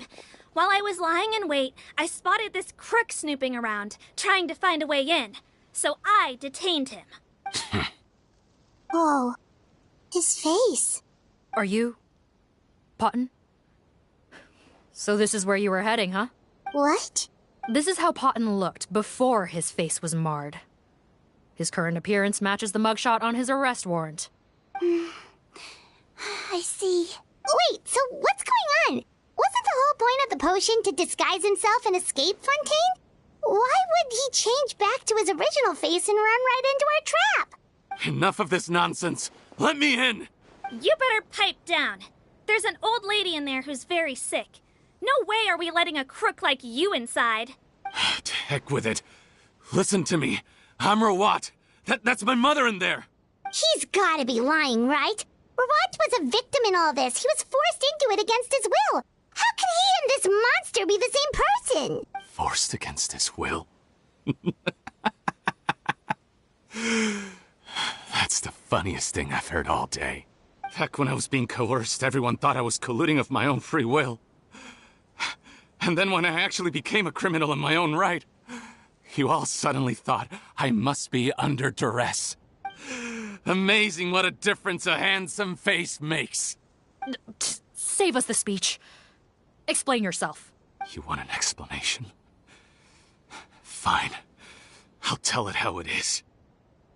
When I was just Potton, the whole world treated me with contempt. Ew. What do you want? Get away from me. Women despise me. Collaborate? You don't look like much of a researcher to me. My peers scorned me. Mr. Potton, was it? I'm most interested in your research.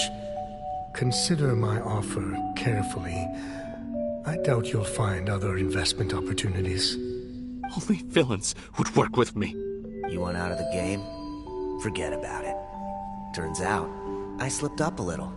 Left your picture with some Marechaussee Phantom officers. Easy mistake to make. Now they've listed you as an accomplice and drawn up an arrest warrant. So I suggest you put any thoughts of running away to rest. If you get caught by the guards for being in the synth business, you ain't ever seeing the light of day again.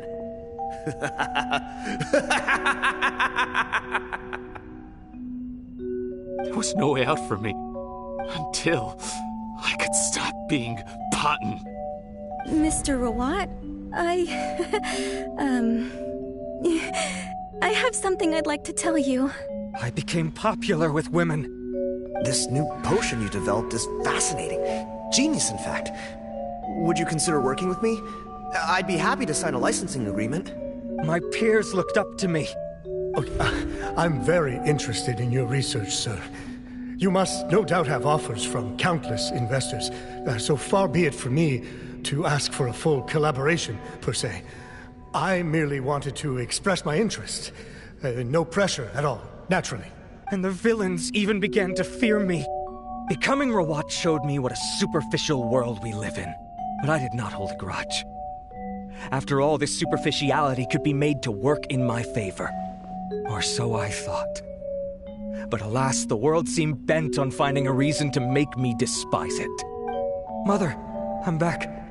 How are you doing? Who are you? I bought the best medicine Mora could buy, but nothing would cure her illness. In the end, I hoped she'd at least be able to see her son one last time before she passed, but when everyone else rejected me, the only person who cared about me was my mother. Then, when I became a rising star in the Fontaine Research Institute, I was unrecognizable to her. I have to let her see me again. Even if it means donning my own wretched, ugly face. Well, is that enough explaining for you? Now do you understand?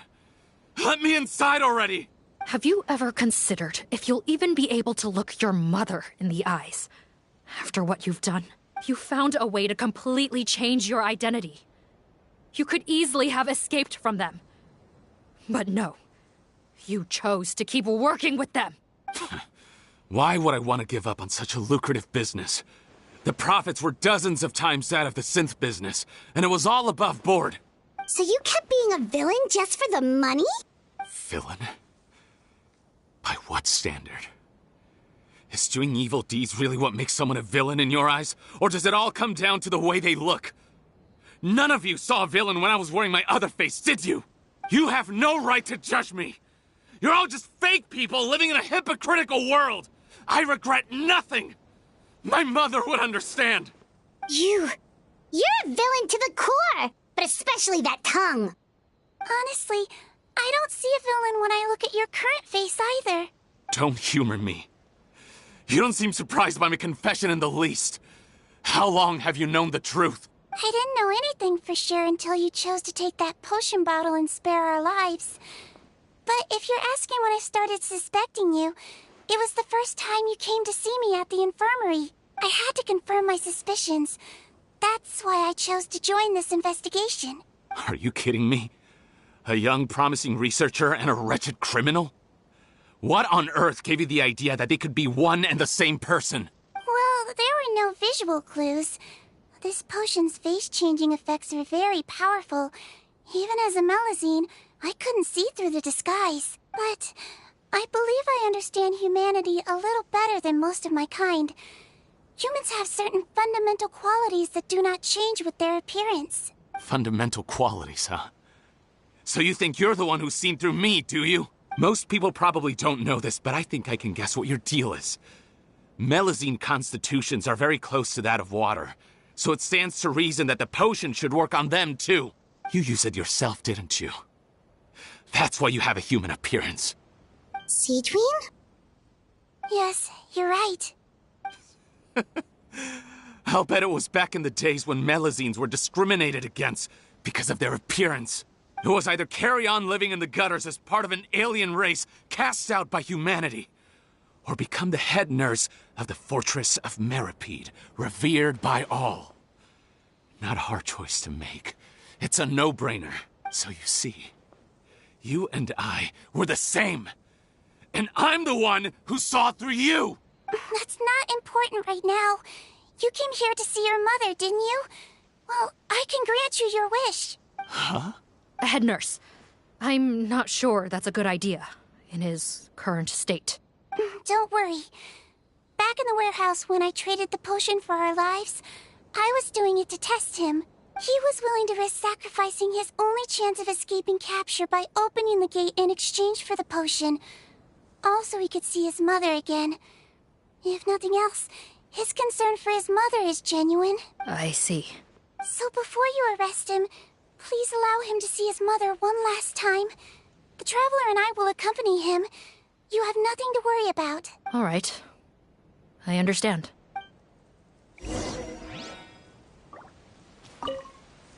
I don't trust this guy much. Be careful. Join the head nurse inside. If he tries anything at all, shout.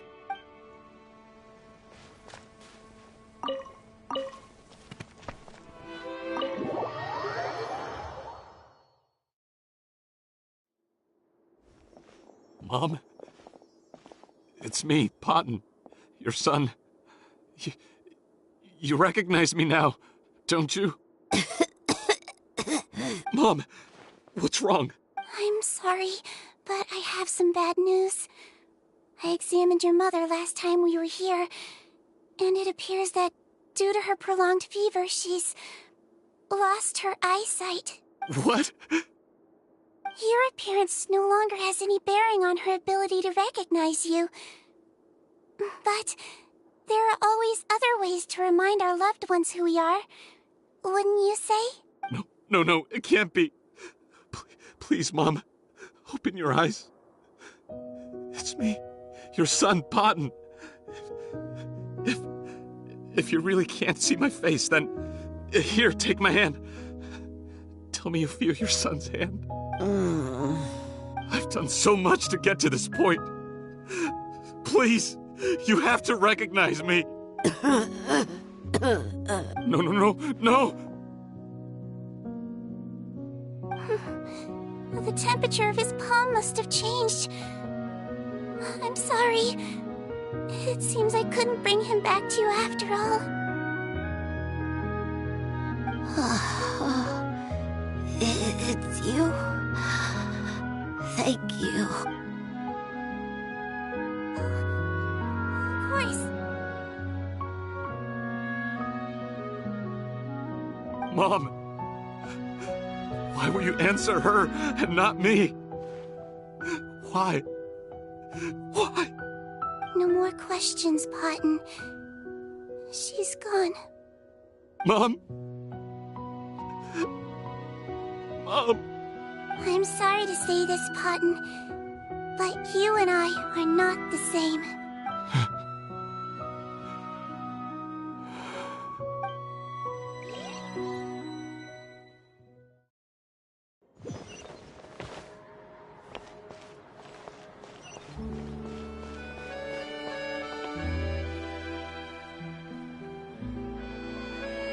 The wait is over, everyone! The sale of our new skincare product, Romaritime Essence, will now begin. Another skincare promotion! And it's selling as fast as last time. Wonder what people would think if they knew what was in the last batch. Oh, Sigewinne's here too! Hey, Sigewinne! Oh, Traveler, Paimon, hello! Oh, I hope you two got a good rest yesterday after all your hard work. Of course! Nurse's orders, right? Anyway, are you here to take notes for your next article? Actually, I'm mostly here to help Officer Morgan wrap up yesterday's case. Ah, that reminds Paimon. That stuff sold like crazy, didn't it? Is it gonna cause huge problems? Nope, there's nothing to worry about.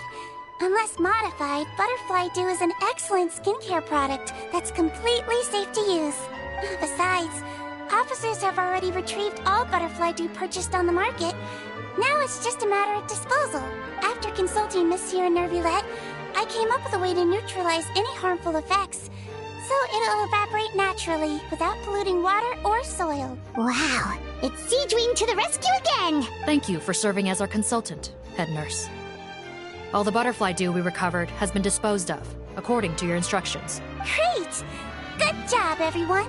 Also, you mentioned you wanted a copy of Rawat's interrogation records. Well, technically, Potten's records. Anyway, I have them with me. Here. After he saw his mother for the last time, it was like all his mental defenses came crashing down. He put up no resistance during the interrogation, and answered all our questions. We learned a lot. Apparently, the formula was something he discovered by chance, while helping the criminal gang produce synth. Later, he came up with the idea to dilute it, and use the resulting substance as a skincare product. Their supplier was Vache. But you could also argue that they were the ones doing him a favor. His operation helped Vache's gang dispose of an enormous amount of evidence. It made for a seamless collaboration. One man's trash was another man's treasure, and there were no loose ends. It's no wonder we never noticed what Potten's gang was up to. Vache again, huh? Is there still no end to the harm he caused? Make no mistake. The crimes of Vache and his accomplices will come to an end. It's only a matter of time. Since the flood cut off their supply of primordial seawater, they've been forced to resort to riskier methods, like using their private reserve to attack people on the street.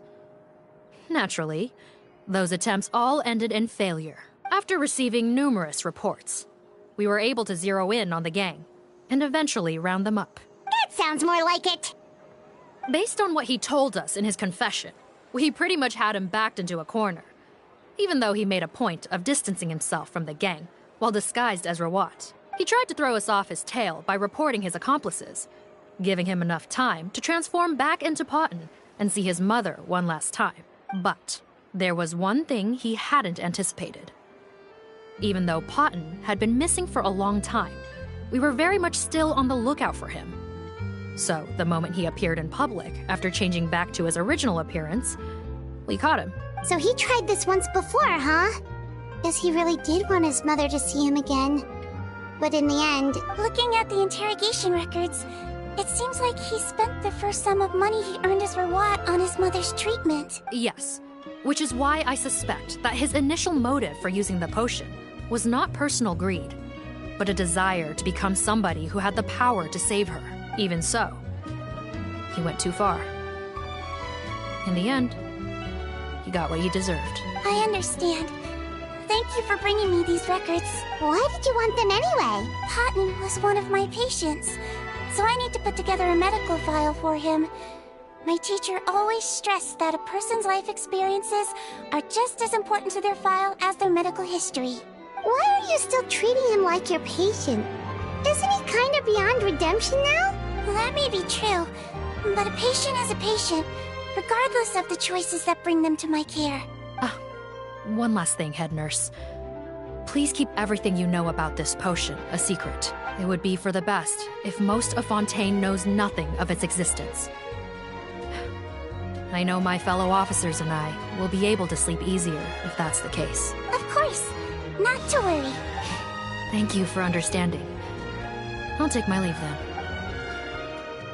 So, Sigewinne, did you really use that potion yourself? Why do you sound so surprised, Paimon? I told you all about it. It was quite a while ago now. You mean that story about the witch and the potion? So it was really, actually, genuinely a true story? Yes, it really, actually, genuinely was. But... I know. There are some secrets I can't tell anyone about. But considering everything we've been through together, I know I can trust you with them. Before I tell you, though, could you follow me somewhere? I want to pay my respects to an old friend. Of course!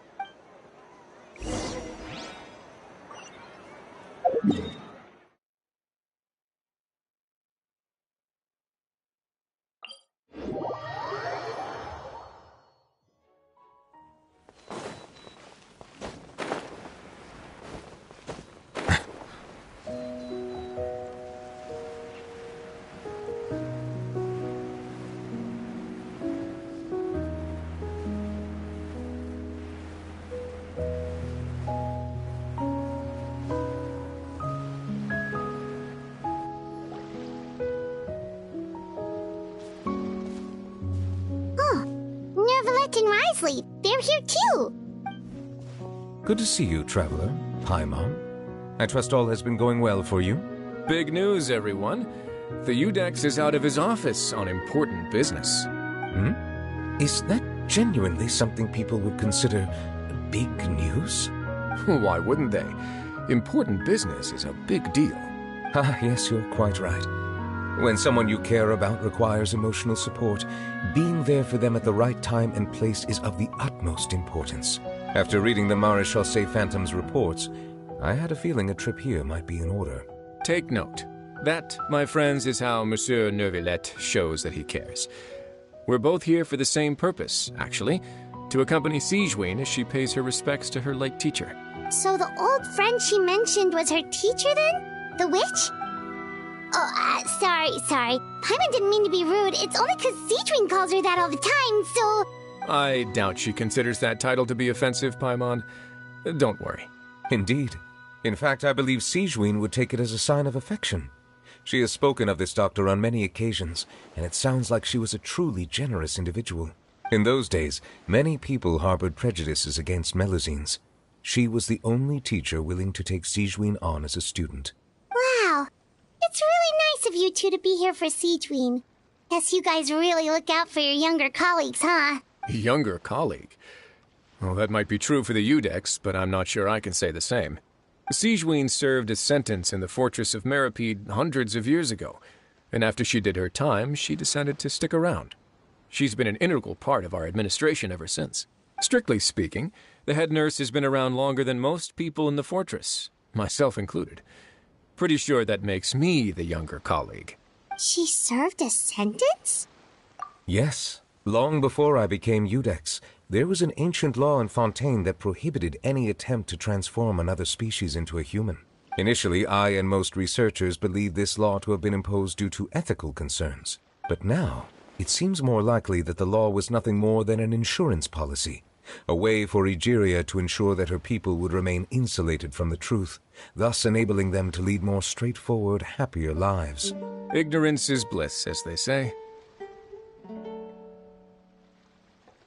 Sigewinne had her reasons for choosing to obtain a human form, but the act was nonetheless in clear violation of the law. Could you tell us a little bit more about what happened back then? Certainly. Sigewinne does not object to her close friends learning about her history. In fact, I first learned of it myself because she confessed the truth to me of her own volition.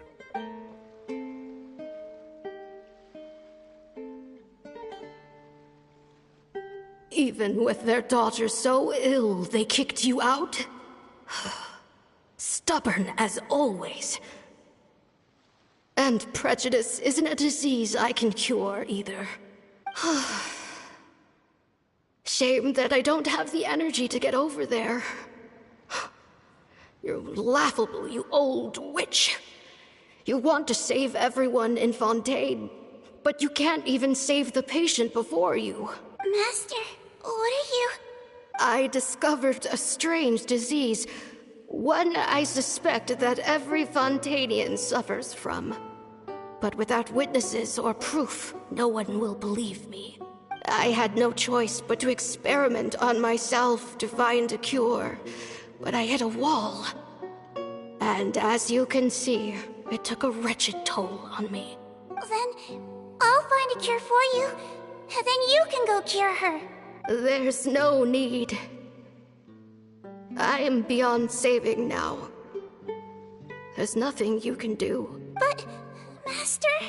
As I said before, a doctor's duty is to treat whatever ailments they can. I know, but they don't trust me at all. That girl. She's your first ever patient, isn't she?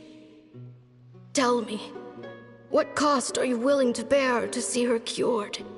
I'll do whatever it takes. Even if it means breaking the law and being punished for it? As long as I don't hurt anyone. Yes.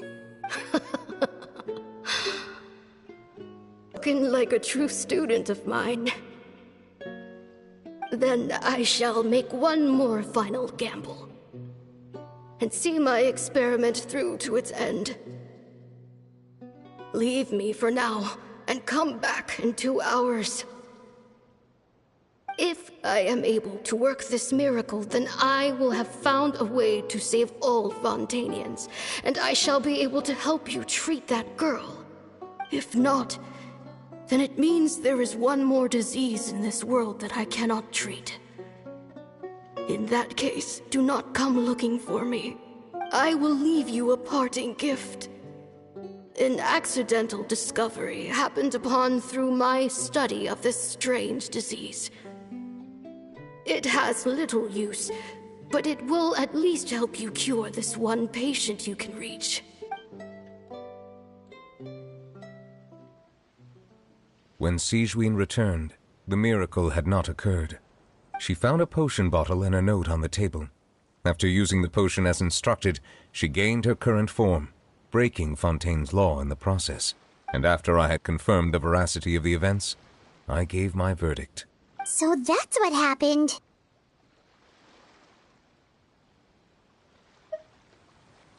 I fear Sigewinne only understood the full story after the truth about the dissolution of Fontanians was uncovered. When I reflected on all this with that knowledge in hand, I felt a deep sense of regret. As I use the law to uphold justice, there are times when I cannot help but acknowledge its ruthlessness. After the final details of the events surrounding Sigewinne's transformation came to light, I checked several sources and, thankfully, the legal code does not require Sigewinne to shoulder any additional punishment. Wonder how she feels about all this. Since she invited you here, I imagine she intends to speak of these matters with you, no?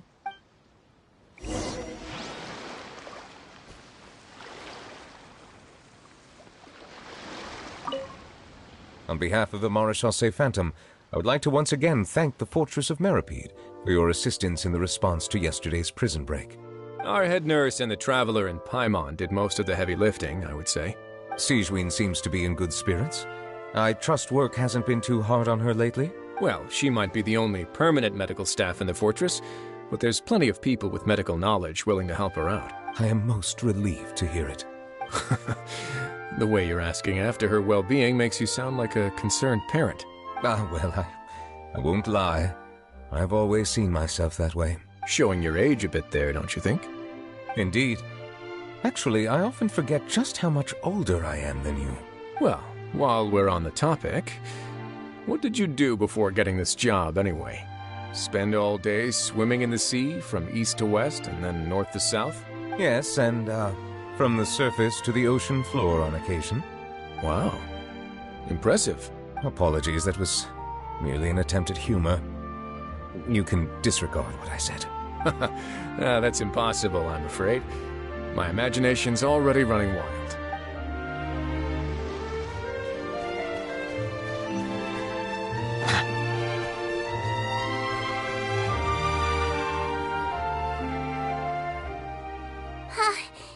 You're here. The old friend I mentioned was my teacher. When she passed, her body was nowhere to be found. All that's left of her is an empty tomb. And even that's deep underwater now. Sigewinne, the witch who gave you the magic potion, she was your teacher, wasn't she? Sounds like Monsieur Neuvillette filled you in. After learning the truth, it must have been hard to process, huh? Well, to be honest, after I realized what really happened that night, my first thought was that it kind of made sense. It seemed exactly like the sort of thing she would do. But she was planning to sacrifice herself and never told you. That's just who she was.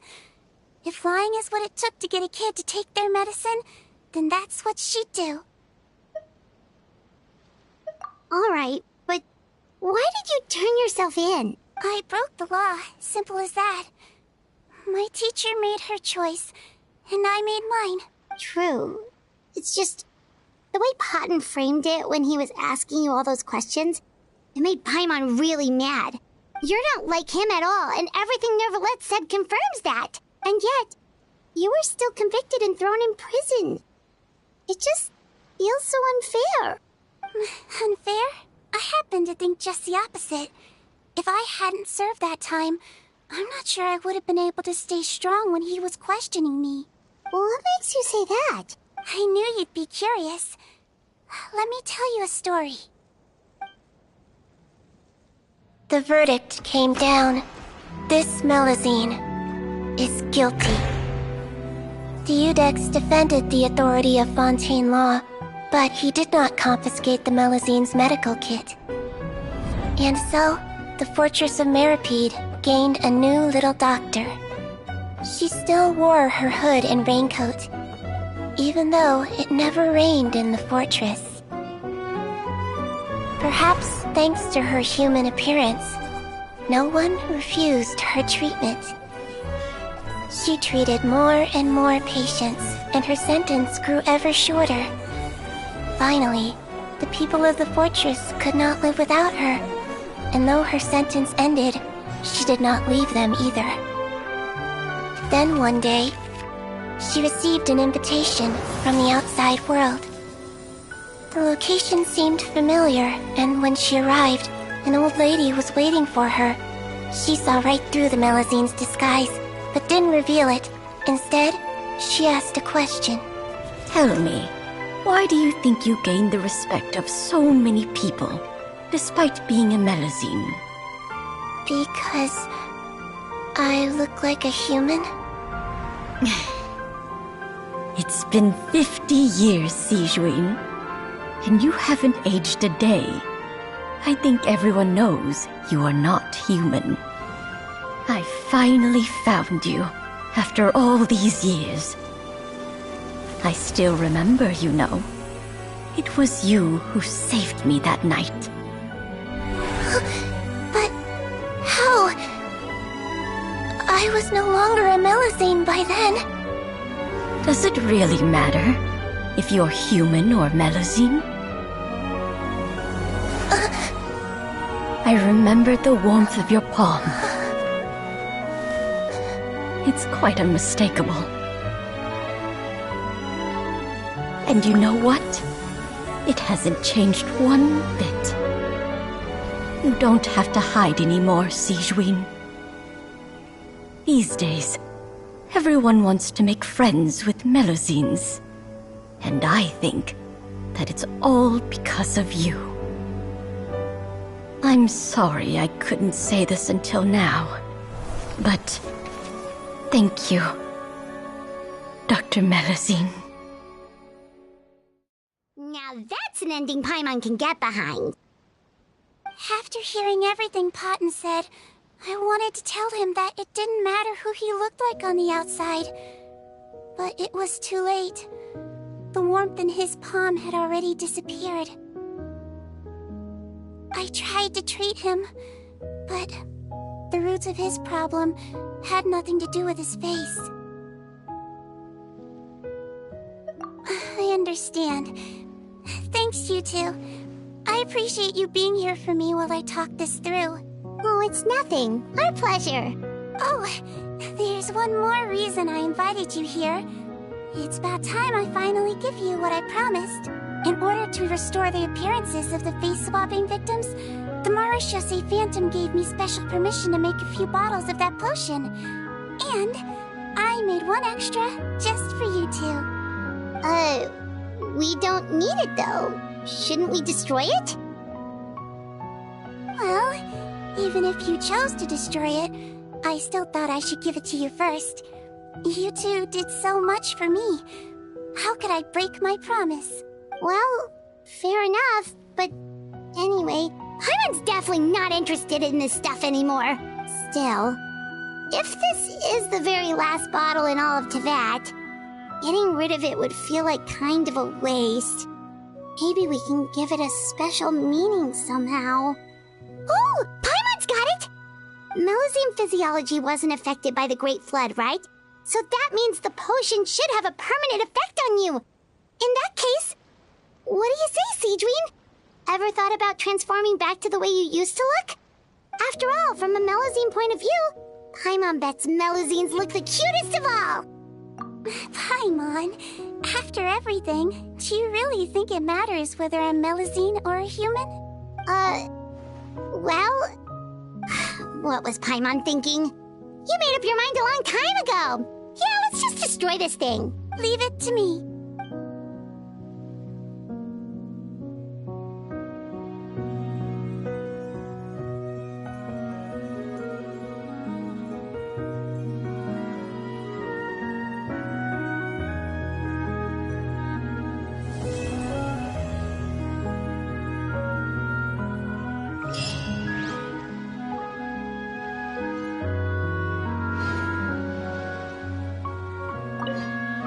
I'd like to stay here with my teacher for a little longer.